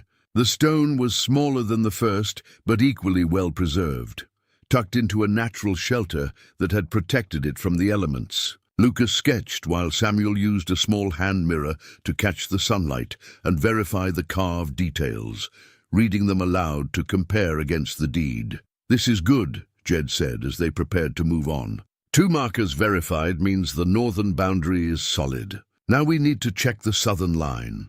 They made camp that night in a sheltered valley, building a fire and eating cold venison and hard biscuits while the horses rested. The stars were brilliant overhead, and the silence was profound, the kind of deep mountain quiet that makes a person feel both very small and part of something eternal. "Pa would have loved this," Samuel said suddenly, staring into the fire. "He always talked about seeing more of the high country, but the homestead kept him too busy." "Tell me about him," Jed said. "Your father. What was he like?" Samuel was quiet for a moment, organizing his thoughts. He was steady. "That's the word that comes to mind. Not flashy or dramatic, but reliable. When he said he'd do something, it got done. And he was patient, never raised his voice, even when Lucas and I were being idiots." He smiled slightly at the memory. "He sounds like a good man," Jed said. "He was," Lucas added quietly. "He used to say that the measure of a life wasn't what you accumulated, but what you gave. That's why he never got rich. He'd give away half our harvest to neighbors who were struggling, or spend days helping someone else fix their barn instead of working our own land." "And your mother?" Jed asked. "What was she like back then?" "Happy," Samuel said simply. "She laughed all the time. She and Pa would dance in the kitchen while she was cooking, and she'd sing even though she can't really carry a tune. After he died," he stopped, his voice catching. "After he died, it was like all the light went out of her. Until we came here. Until you." Jed poked at the fire with a stick, clearly moved but not sure how to respond. "Your father would be proud of you boys," he said finally, "of how you've handled everything, of how you've taken care of your mother and each other. We're learning from you now," Lucas said. "And I think Pa would be glad of that. Would be glad Ma found someone who treats her right, who treats us right." "I'm trying," Jed said quietly. "I never thought I'd have a family again, but here you are, and I'm doing my best not to mess it up." "You're not messing it up," Samuel assured him. "You saved us, Jed, not just from the cold and hunger, but from losing hope, from giving up. That's worth more than I can say." They were quiet after that, each man wrapped in his own thoughts, the fire crackling between them. Above, the stars wheeled slowly through their ancient patterns, indifferent to human struggle and connection, but beautiful nonetheless. The next day brought harder travel. They were searching for a marker described as being at the confluence of 2 streams, marked by 3 standing stones arranged in triangle. But winter had frozen the streams and buried everything under snow, making landmarks nearly impossible to identify. They spent hours searching, working in an expanding grid pattern, until finally Samuel's horse nearly stumbled into what turned out to be a snow-covered stream bed. They followed it carefully, found where another stream joined it, and began probing the snow with long sticks. Lucas found the first stone, then the second. The third took longer, but eventually they uncovered all 3, large stones clearly placed by human hands, arranged in a perfect triangle with the survey marker in the center. "This is it," Jed said, brushing snow from the carved surface. "Southwestern corner. That's 3 markers verified, but as Lucas began sketching, Samuel suddenly held up a hand for silence. "Did you hear that?" They all froze, listening. At first, there was nothing but wind, but then it came again. The distant sound of horses, maybe voices carrying on the cold air. "Someone's out here," Samuel said quietly, his hand moving to the rifle on his saddle. "Could be trappers," Jed said, but his tone suggested he didn't believe it. "Or could be someone checking the area, seeing what's up here before spring comes." "Harlan's men?" Lucas asked, fear evident in his voice. "Maybe." Jed made a decision quickly. "Lucas, finish your sketch fast. Samuel, help me cover our tracks best we can. We don't want to advertise we've been here." They worked quickly and quietly, Lucas's pencil flying across the paper, while Samuel and Jed used pine branches to brush away the worst of their footprints and the disturbed snow around the marker. The sounds of other travelers grew no closer, but they didn't fade either. Whoever it was seemed to be moving parallel to their position, perhaps half a mile away. "Done," Lucas whispered, tucking his sketchbook away. "Let's move," Jed said. "We'll take the long way around to the next marker. Stay off the ridge tops where we might be seen." They traveled carefully for the next several hours, keeping to the trees and low ground, moving as quietly as they could through the snow. The sounds of other travelers eventually faded, but the encounter had reminded them all that they weren't alone in these mountains, and not everyone they might meet would be friendly. The fourth marker was the easiest to find, a distinctive rock formation shaped like a bear's head, with the survey stone placed at what would be the bear's nose. Lucas sketched it quickly, and they moved on without lingering. The fifth marker, however, proved nearly impossible to locate.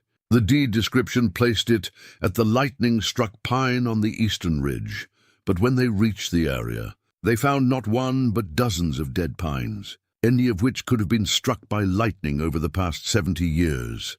They searched until dusk, growing increasingly frustrated. Finally, Jed called a halt. "We'll camp here tonight, search fresh in the morning with better light. It's here somewhere. We just need to look more carefully."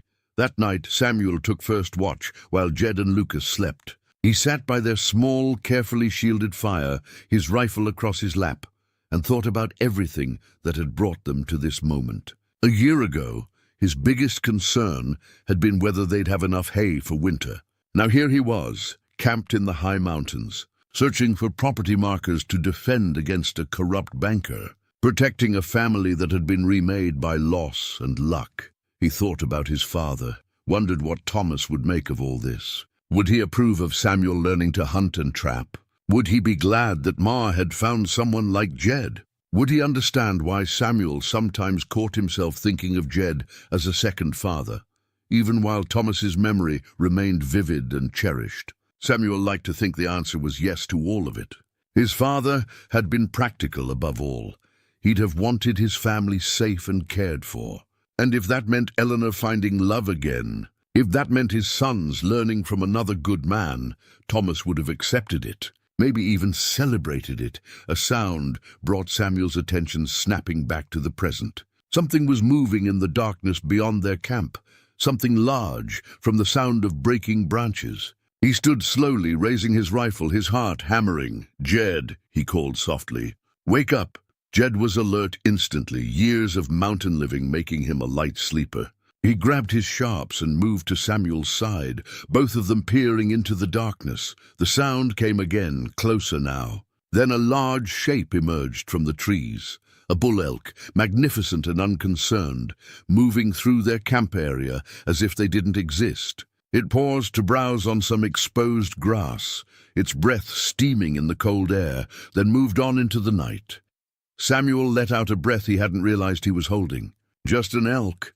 Good thing you didn't shoot," Jed said with a slight smile. "We don't need the meat that badly, and the gunshot would have announced our presence for miles." They returned to the fire, and Jed added a few more sticks to bring the flames back to life. "You did good staying alert. Your father taught you well." "I've had 2 good teachers," Samuel replied. Jed looked at him for a long moment. "Samuel, I want you to know I'm not trying to replace your father. I couldn't even if I wanted to. But I'm honored to help finish what he started, to help you become the man he'd have wanted you to be. I know, Samuel said, and I'm grateful for everything. He paused, then added, I'm glad Ma has you. Glad we all do. They clasped hands briefly, a moment of understanding between them. Then Jed sent Samuel to sleep while he took the next watch. Morning brought clearer thinking. Lucas suggested they look not for dead pines, but for the one that might have the most dramatic scarring, the kind of damage a direct lightning strike would cause. They spread out in a careful search pattern, and within an hour, Lucas called out triumphantly. The pine was huge, easily 200 years old, and its trunk bore a long spiral scar where lightning had stripped away bark and wood, leaving a distinctive pattern that spiraled from top to roots. At its base, partially buried but unmistakable, was the survey marker. Last one, Jed said with satisfaction as Lucas sketched furiously. We've got them all. Complete documentation of every boundary marker. This proves beyond any doubt that this land is mine, and the boundaries are exactly as stated in the deed. They began the journey home, moving faster now that their mission was complete, eager to return to Eleanor and Daniel. They made good time, and by late afternoon of the third day, they saw smoke rising from the cabin chimney. Eleanor and Daniel were watching from the porch, and when they spotted the returning travelers, Daniel let out a whoop of joy and came running through the snow. Eleanor followed more slowly, but her face showed her relief and happiness. You found them? She asked as they dismounted. Every single one, Jed confirmed. Lucas has detailed sketches, and we've verified that each marker matches the deed description perfectly. No one can challenge the boundaries now. That evening, they spread Lucas's sketches across the table, comparing them with the deed document. The evidence was undeniable. Every marker was exactly where it should be, and the drawings showed distinctive landmarks that could be verified by any honest surveyor. This is good work, Eleanor said, her hand resting on Jed's shoulder. Really good work. Now we have proof, Jed agreed. When Harlan comes, we'll be ready. But Samuel was studying the maps with a thoughtful expression.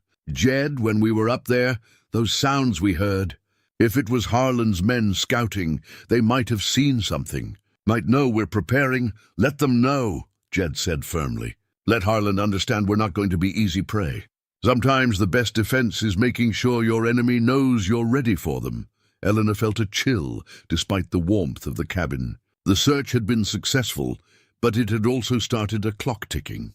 Harlan would come eventually, probably once the passes cleared fully. And when he did, they would face him with truth and law and documented proof, but she couldn't shake the feeling that it wouldn't be enough, that men like Cyrus Harlan didn't rise to power by accepting defeat gracefully.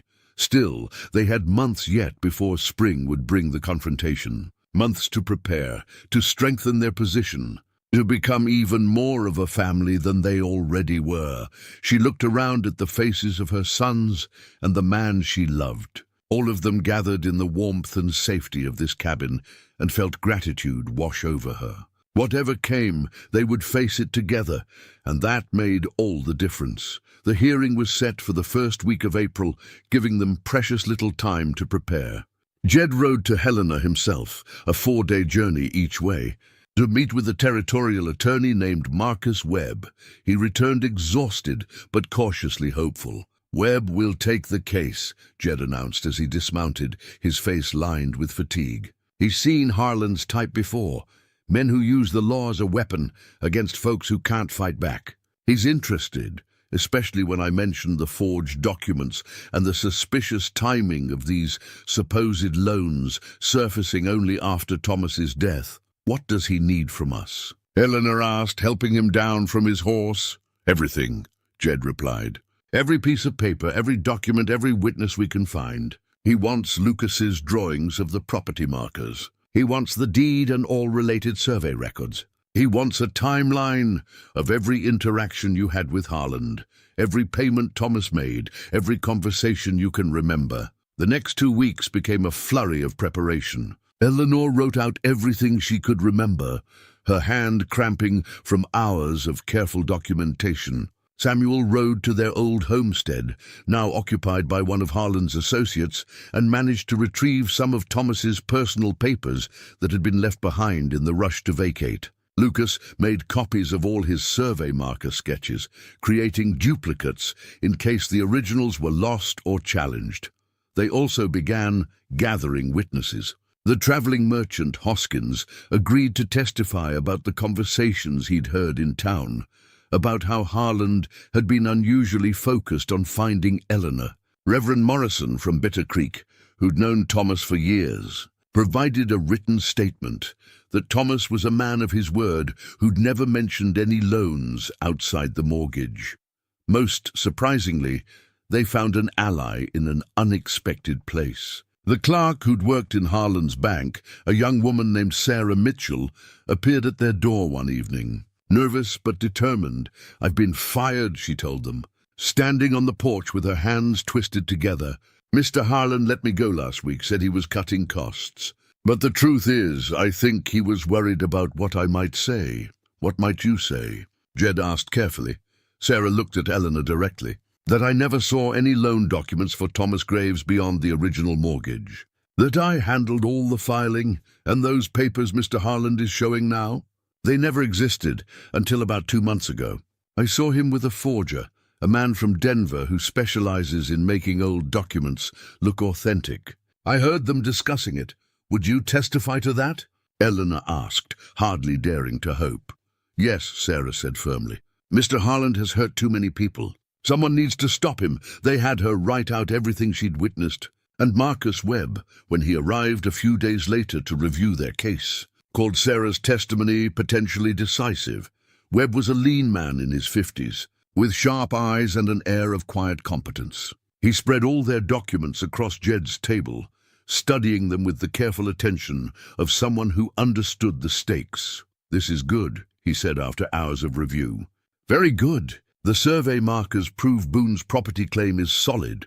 Those markers are official territorial survey work, and they establish boundaries that predate any current dispute. The deed is legitimate, and I've verified with the Territorial Records Office that all proper procedures were followed." "What about Harlan's claim that property laws have changed?" Jed asked. "Intimidation tactic," Webb replied dismissively. "Old territorial claims are grandfathered under current law precisely to prevent this kind of challenge.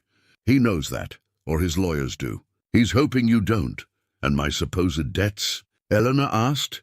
"Much weaker case than he wants you to believe," Webb said. "These loan documents are obviously fabricated, the paper's too new, the ink's too fresh, and the signatures don't match other examples of Thomas Graves's handwriting that we have. Add in Miss Mitchell's testimony about the forger, and we can prove fraud conclusively. So we'll win." Samuel asked. Webb hesitated. "In a fair court, absolutely. But there's the problem. The local judge in Bitter Creek is known to favor Harlan's interests. We'll need to argue for a change of venue, get the case moved to Helena, where we have a better chance of impartial judgment. That will take time and legal maneuvering." "How much time?" Eleanor asked. "Weeks, possibly months," Webb admitted. "Harlan will fight the venue change, argue that local jurisdiction applies. It could drag on." "We don't have months," Jed said quietly. "Spring is here, the homestead needs work, and every day this hangs over us is a day we can't move forward with our lives." Webb studied him thoughtfully. "There might be another way. If we can prove Harlan's documents are forgeries quickly enough, convincingly enough, we might force him to withdraw his claims before any hearing. Public exposure of fraud would ruin his reputation and possibly lead to criminal charges against him." "How would we do that?" Lucas asked. "We'd need to get a handwriting expert to examine both the forged loans and authentic samples of Thomas Graves's signature," Webb explained. "If the expert's testimony is strong enough, and if we can present it publicly, say at the preliminary hearing in Bitter Creek, we might shame Harlan into backing down." "Shame?" Samuel scoffed. "Men like Harlan don't feel shame." "No," Webb agreed, "but they do feel fear. Fear of losing their power, their reputation, their ability to manipulate the law. If we can expose him publicly, other people he's victimized might come forward. His whole empire could start to crumble. Then that's what we do, Eleanor said firmly. We go to that hearing. We present our evidence, and we expose him for the fraud he is. The night before they were to leave for Bitter Creek, Eleanor couldn't sleep. She lay beside Jed, still chastely, though they'd been engaged for weeks now, and listened to him breathe. The circuit judge had come and gone 2 weeks earlier, and they were married now, legally and properly. She was Eleanor Boone, and the name felt both strange and right, but being married wouldn't matter if they lost everything tomorrow. "You're thinking too loud," Jed murmured, reaching for her hand in the darkness. "I'm scared," Eleanor admitted. "What if Webb is wrong? What if the judge sides with Harland anyway? What if—" "Then we appeal," Jed interrupted gently. "And if that doesn't work, we find another way. Eleanor, I told you before, I won't let him destroy us. Whatever happens tomorrow, we face it together. You, me, the boys, Webb, we're not alone in this." "I keep thinking about that first night," Eleanor said. "When we arrived here, half frozen and desperate, and you said, 'You're home now,' it felt like a miracle then." "It still does." "It wasn't a miracle," Jed replied. "It was just right. You were supposed to be here. I was supposed to find you. Everything else is just details we need to work through." Eleanor rolled over to face him, even though she could barely see his features in the darkness. "I love you, Jedediah Boone. Whatever happens tomorrow, I want you to know that. You saved us, not just from the cold, but from giving up. You gave us hope again." "You saved me too," Jed said, his voice rough with emotion. "I was just existing before you came. Now I'm living. That's worth fighting for." They held each other until sleep finally came, fitful and light, and when dawn broke grey and cold, they rose to face what was coming. The 5 of them rode toward Bitter Creek together, Jed and Eleanor in front, Samuel and Lucas flanking, Daniel riding between them on his small horse. Marcus Webb met them at the edge of town, along with Sarah Mitchell, who looked terrified but determined. "Remember," Webb told them as they prepared to enter the courthouse, "stay calm, stay dignified, and let me do the talking, unless I specifically ask you to respond. Harland will try to provoke you, to make you look unstable or violent. Don't give him that satisfaction." The courthouse was packed. Apparently word had spread that there would be a confrontation between Cyrus Harland and the widow he'd dispossessed, and half the town had turned out to watch. Eleanor recognized many faces, neighbors from her old life, townspeople who'd expressed sympathy but offered no help, merchants who'd extended credit to Thomas but closed their doors to her after his death. Harland sat at the front with 2 expensive lawyers, looking confident and prosperous. When Eleanor entered with Jed at her side and her sons behind her, Harland's expression flickered with something that might have been surprise or annoyance. The judge, a hard-faced man named Cyrus Brennan, who was rumored to have financial ties to Harland's bank, called the hearing to order. "We're here regarding the matter of outstanding debts owed by Eleanor Graves, now Eleanor Boone, to the First Bank of Bitter Creek," Judge Brennan intoned. "Mr. Harland, present your case." Harland's lead lawyer stood and began presenting the supposed loan documents, explaining in careful legal language how Thomas Graves had borrowed substantial sums over several years, how these debts had gone unpaid, how the bank was simply seeking what was legally owed. It all sounded very official, very legitimate. Eleanor felt her stomach clench as she listened to her late husband being portrayed as a man who borrowed recklessly and left his widow with impossible debts. Then it was Webb's turn. "Your Honor," he began, "what we have here is not a case of unpaid debts, but a case of systematic fraud. These documents Mr. Harland's lawyers have presented are forgeries created recently to give legal cover to what is essentially extortion." Harland's lawyers immediately objected, but Webb continued, his voice cutting through the noise. "I have here authenticated samples of Thomas Graves's handwriting from various legitimate documents. His marriage certificate, his original mortgage papers, letters written to friends and family.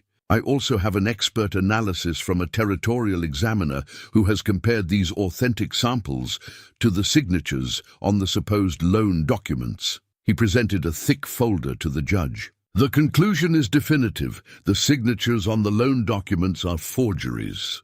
Furthermore, I have testimony from a witness who will state under oath that she saw Mr. Halian meeting with a known forger from Denver, discussing the creation of these very documents. The courtroom erupted. Judge Brennan banged his gavel for order, and Halian's face had gone red with fury. "This is outrageous," one of Halian's lawyers sputtered. "These accusations of forgery are supported by expert testimony and eyewitness accounts," Webb interrupted smoothly. "I'd also like to present testimony from several other citizens of Bitter Creek who have similar stories. Sudden discoveries of old debts they never owed, documents appearing that they'd never signed. Pressure from Mr. Halian to give up property or pay money they didn't legitimately owe," he gestured. And 3 people stood up in the gallery, a farmer, a widow, a young couple. Eleanor didn't know them, but their faces told stories of struggle and fear. "Objection!" Halian's lawyer shouted.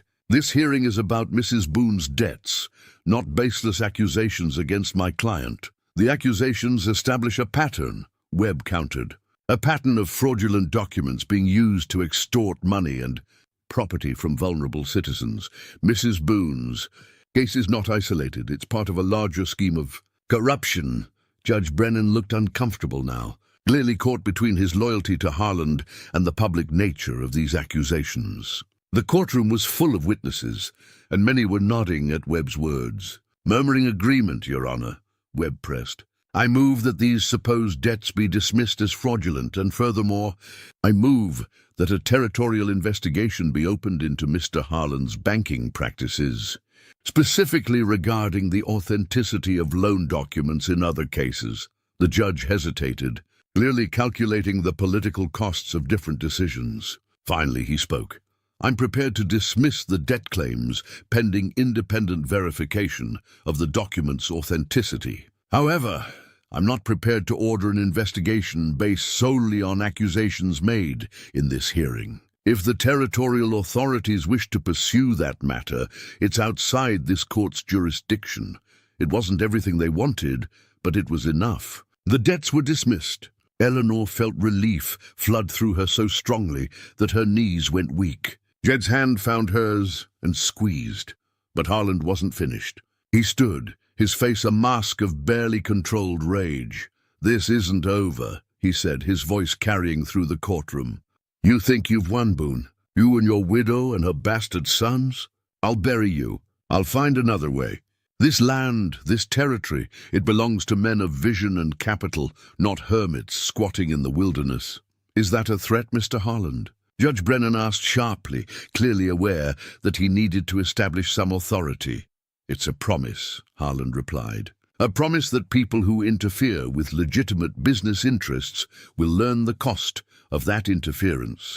"Mr. Halian, I'm warning you," the judge began, but Halian was already striding out of the courtroom, his lawyers scrambling to follow.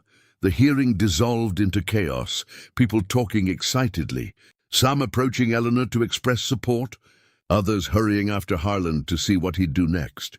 Webb was immediately surrounded by the other people who claimed Halian had defrauded them, all of them eager to tell their stories now that someone had stood up to the banker. Eleanor barely heard any of it. She turned to Jed, and he pulled her into his arms right there in the courthouse. "Propriety be damned. It's over," he murmured into her hair. "The debts are gone. You're free. We're free," Eleanor corrected, holding him tight. Samuel, Lucas, and Daniel surrounded them, all of them joining in an embrace that drew smiles from the remaining townspeople. This was a family. Anyone could see that. Not perfect, not conventional, but real and strong and united. Marcus Webb extracted himself from the crowd and came over, a satisfied smile on his face. "That went better than I'd hoped. The dismissal's formal and final. Halian can't pursue those debts again. And I suspect the Territorial Attorney General will take an interest in those other cases now that they've been aired publicly." "Thank you," Eleanor said, emotion making her voice thick. "For everything." "My pleasure," Webb replied. "It's rare I get to take down a bully so thoroughly in one hearing. This is a good day for justice." They stayed in town only long enough to file the necessary papers and make arrangements for Webb to continue monitoring the situation. Then they rode home to their cabin in the mountains, feeling lighter than they had in months. As they crested the last ridge and saw smoke rising from their chimney, Samuel had ridden ahead to restart the fire. Eleanor looked at the home they'd built together. This haven carved from wilderness and loss, and felt peace settle in her bones. They'd faced the threat. They'd stood together, and they'd won. But even in victory, Eleanor couldn't completely shake the memory of Harlan's face, twisted with rage and humiliation. Webb had called it a good day for justice, and he was right. But she also knew that men like Harlan didn't accept defeat gracefully. Still, that was tomorrow's worry. Tonight, they would celebrate.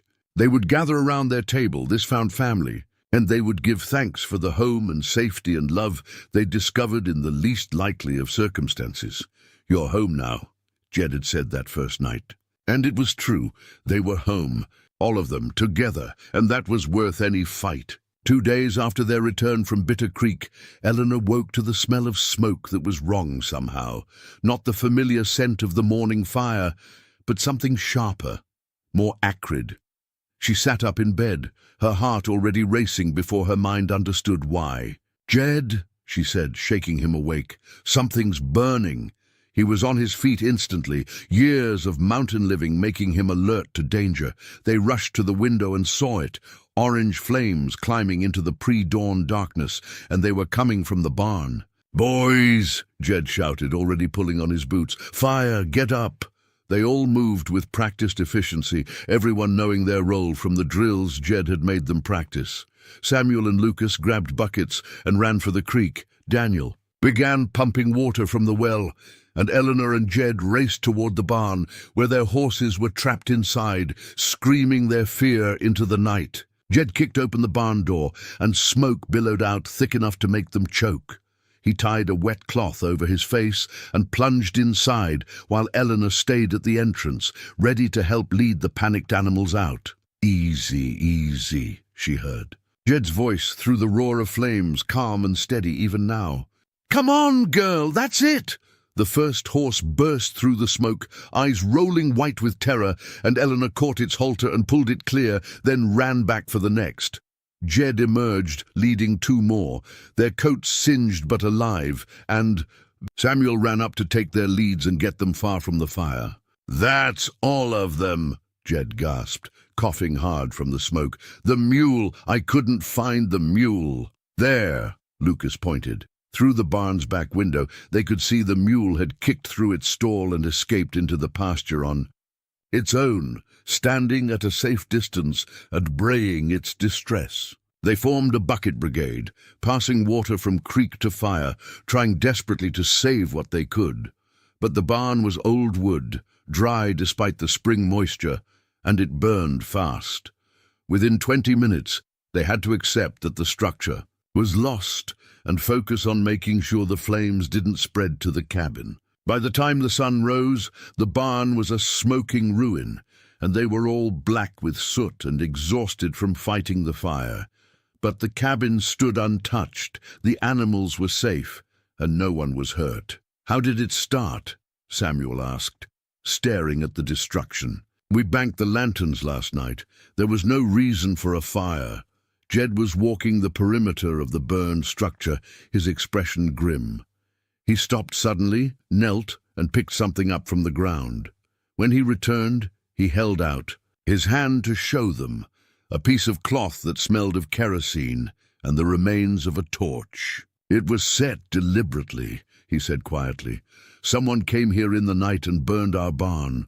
Eleanor felt cold settle over her, despite the residual heat from the fire. "Harlan has to be," Samuel agreed, his fists clenched. "He couldn't beat us in court, so now he's trying to drive us out through violence." "We don't know it was him directly," Lucas said, ever the voice of careful reason. "Could have been men he hired. Could have been someone else entirely who has a grudge against Jed." "Don't matter who struck the match," Jed replied, his voice hard. "What matters is what we do about it." "We report it," Eleanor said firmly. "We go to the territorial marshal. We show him the evidence. and we make sure this gets investigated properly. And while we're doing that, they might come back, Samuel pointed out. Burn the cabin next time, or worse. Daniel had been quiet through all of this, but now he spoke up, his voice small but determined. We can't leave. This is our home. No one's leaving, Jed assured him, putting a hand on the boy's shoulder. But we need to be smarter, more prepared. This was a warning. They wanted to scare us, show us they could reach us even up here. Next time they might come with more than torches. They spent that day improving their defenses. Jed and Samuel cleared sightlines around the cabin, removing brush and low branches that could provide cover for anyone approaching. Lucas was tasked with creating a watch schedule and setting up an alarm system, strings attached to bells at different approaches to the property. Eleanor prepared emergency supplies, bags they could grab quickly if they needed to evacuate, water and food stashed in multiple locations. Daniel was given the most important job of all, memorizing the route to the nearest ranch, 5 miles east over the ridge. If things went bad, if they got separated, Daniel was to run to the Hutchinson place and bring help. You're our insurance, Jed told him seriously. If you have to run, you run fast, and you don't look back. You understand? I understand, Daniel said, standing a little straighter under the weight of this responsibility. That evening, as Eleanor was preparing a subdued dinner from their diminished supplies, they'd lost feed and stores in the barn fire. She heard horses approaching. Everyone grabbed weapons, taking positions, until Jed called out, "It's all right, I know them." 3 men rode into the clearing, ranchers from the valley below, including Marcus Hutchinson, on whose property Daniel had been trained to seek refuge. They dismounted slowly, hands visible, clearly meaning no threat. "Jed," Hutchinson said, nodding a greeting, "we saw the smoke yesterday, figured you might have had trouble. Came to check on you." "Barn's gone," Jed replied. "Set deliberately. We're all right, but someone's trying to drive us off." Hutchinson and his companions exchanged glances. "We heard about the hearing in Bitter Creek," Hutchinson said, "about how you stood up to Harland. Word travels fast, and folks are talking. Some are saying you did what needed doing, others—" he paused. "Others are saying you made a powerful enemy." "Harland did this?" one of the other ranchers asked. "A man named Peterson." "Can't prove it," Jed admitted, "but the timing's suspicious." "We wanted you to know," Hutchinson continued, "that there are folks in this territory who respect what you did, who are tired of Harland using his money and position to push people around. If you need help, if he comes at you again, you've got friends who'll stand with you." Eleanor felt her eyes sting with tears she refused to let fall.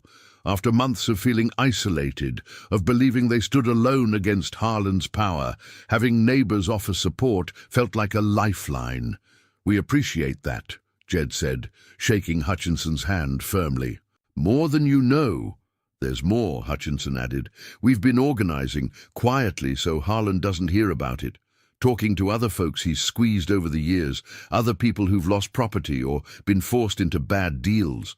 We're thinking about presenting a formal complaint to the territorial governor, asking for a real investigation into his practices." "Marcus Webb mentioned something similar," Eleanor said, stepping forward. "He said if enough people came forward, Harland's whole operation could be exposed." "That's what we're hoping," Peterson agreed. "But we need someone willing to lead it, someone who's already stood up to him publicly, someone like you folks." Jed and Eleanor exchanged glances. This was more than they'd bargained for, not just defending themselves, but becoming the face of a larger movement against corruption. "We'll think about it," Jed said carefully. "Right now, our priority is keeping our family safe, but we'll consider what you're asking." The ranchers nodded, understanding. Before they left, they helped carry water to refill the cabin's reserves and brought news from town. Harland had been unusually quiet since the hearing, staying in his offices, seeing very few people. Some thought he was planning his next move. Others hoped he'd been chastened enough to back down. Eleanor didn't believe the latter for a second. That night, they instituted their new watch schedule. Samuel took first shift, positioned where he could see the main approaches to the property. Eleanor couldn't sleep, knowing her son was out there in the dark, watching for threats. She got up and made him hot coffee, bringing it out to his position. "You should rest, Ma," Samuel said, accepting the cup gratefully. "So should you," Eleanor replied, sitting beside him on the fallen log he'd chosen as his watchpost. They were quiet for a while, listening to the night sounds, owls hunting, a distant coyote, the wind through the pines. Finally, Samuel spoke. "I killed a man once. Did I ever tell you that?" Eleanor's heart seized. "What? When?" "Not really killed," Samuel clarified quickly. "But almost. Remember that trapper who came through our old place about 2 years ago? The one who got drunk and tried to force his way into the house?" Eleanor remembered. Thomas had been away getting supplies, and she'd been alone with the boys. "The trapper had been aggressive, violent, clearly dangerous. I hit him with the fire poker," Samuel continued. "Hit him hard enough that he went down and didn't move for a while. I thought I'd killed him. Pa came home and ran him off, told me I'd done the right thing protecting you and my brothers. But I still see his face sometimes, the way he looked when he went down." "Samuel, that was defense," Eleanor said firmly. "That was protecting your family." "I know," Samuel replied. "But now, sitting here with a rifle, knowing that if someone comes to hurt us, I'll have to shoot them, it's different when you're waiting for it. When you know it might happen." Eleanor took his hand, this son who was trying so hard to be a man, to be strong enough to protect everyone. "Your father would be proud of you, not because you can shoot, but because you understand that violence is serious, that taking a life, even in defense, is not something to treat lightly." Would he be proud of all this? Samuel asked, gesturing vaguely at their situation. "Of you marrying Jed? Of us becoming this, whatever we are now?" "Yes," Eleanor said without hesitation. "He would. Because we survived, Samuel. We didn't just survive, we found a way to live again, to hope again. Your father would want that for all of us." Samuel nodded slowly. "I like Jed," he said quietly. "I respect him. He's a good man, and he's been good to us. But sometimes I feel like I'm betraying Pa by accepting him so easily." "You're not betraying anyone," Eleanor assured him. "You're honoring your father by learning from another good man, by protecting your family, by choosing life instead of just existing in grief. That's exactly what your father would have wanted." They sat together in the darkness until it was time for Lucas to take the next watch. And Eleanor felt the bond between herself and her oldest son strengthen, even as she worried about the weight he was carrying on his young shoulders. The days following the barn fire were tense. They rebuilt what they could, creating a temporary shelter for the horses using salvaged wood and canvas. Jed taught the boys more advanced defensive tactics, and they practiced scenarios, what to do if attackers came from multiple directions, how to fall back to stronger positions, when to fight and when to run. It felt like preparing for war, and in a way, that's exactly what it was. A week after the fire, Marcus Webb arrived with news. He'd been in contact with the Territorial Attorney General, and there was indeed interest in investigating Harlan's banking practices. Several other victims had come forward, and the case was building. But these things took time, months, possibly a year or more, before any formal charges might be filed. In the meantime, Webb warned, Harlan is likely to become more desperate. Cornered animals lash out, and he knows his empire is starting to crumble. "You need to be very careful. We are being careful," Jed assured him. "But we can't live like this forever, looking over our shoulders, waiting for the next attack." "I know," Webb said sympathetically, "which is why I want to propose something. There's going to be a territorial assembly meeting in Helena next month. It's where all the important political and business figures gather. If you could attend, if Eleanor could tell her story publicly to that audience, it would put enormous pressure on Harlan. He couldn't afford to be seen as a villain by the very people whose goodwill his business depends on." "You want us to go public," Eleanor said. "Really public. I want you to make it impossible for him to hide," Webb confirmed. "Make him the story. Make his corruption the scandal everyone's talking about. Sometimes the best defense is a very public offense." Eleanor looked at Jed, saw her own uncertainty reflected in his face. Going to Helena, speaking publicly, meant putting themselves even more in Harlan's crosshairs. But it also meant taking control of the narrative, fighting back instead of just defending. "We'll do it," Eleanor said before she could second-guess herself. "We'll go to Helena. We'll tell our story. And we'll make sure everyone knows exactly what kind of man Cyrus Harland is." Jed reached for her hand, squeezed it gently. "Together," he said. "Together."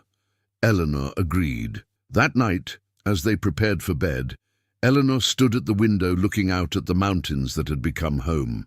Somewhere out there, Cyrus Harland was planning his next move. Somewhere out there, danger waited. But here, in this cabin, with this man beside her and her son safe under this roof, Eleanor felt something she hadn't felt in a long time. Not just hope, but determination. They'd survived loss and displacement. They'd survived winter and threats. They'd faced down corruption in a courtroom and fire in the night. They would survive this too. And more than survive, they would win. Because that's what families did. They protected each other. They stood together. They fought for what mattered. "What are you thinking?" Jed asked, coming to stand beside her. "I'm thinking that Thomas's pocket watch stopped at 2:47, Eleanor said. "Stopped at the moment he died. But time didn't stop for the rest of us. We kept moving forward, kept living. And now we're here, and I'm grateful for every moment, even the hard ones, that brought us to this place." She turned to face him, taking both his hands in hers. "I'm thinking that tomorrow we start preparing for Helena. We gather every piece of evidence. We practice what we'll say, and we get ready to fight the biggest fight of our lives. Not with guns or violence, but with truth and courage, and the simple fact that we refuse to let a corrupt man destroy what we've built." Jed pulled her close, and she felt his steady heartbeat against her cheek. "We'll win," he said quietly. "We have to, because there's no other acceptable outcome." Outside, Samuel was at his watchpost, alert and ready. Lucas was sleeping with one hand on his rifle. Daniel was curled up with dreams that were probably more peaceful than reality deserved. And inside, two people who'd found each other in the wilderness stood together, preparing for the battle ahead. The mountains stood eternal around them, keeping their secrets, bearing witness to this family's story. And in the darkness, somewhere far below, Cyrus Harland made his plans, unaware that the widow and her mountain man were about to become his worst nightmare. Not through violence or intimidation, but through something far more powerful, the truth, told by people who had nothing left to lose and everything to fight for. The final confrontation was coming. But this time, they would face it not as victims, but as warriors. Not as people running from their past, but as a family fighting for their future. And that made all the difference.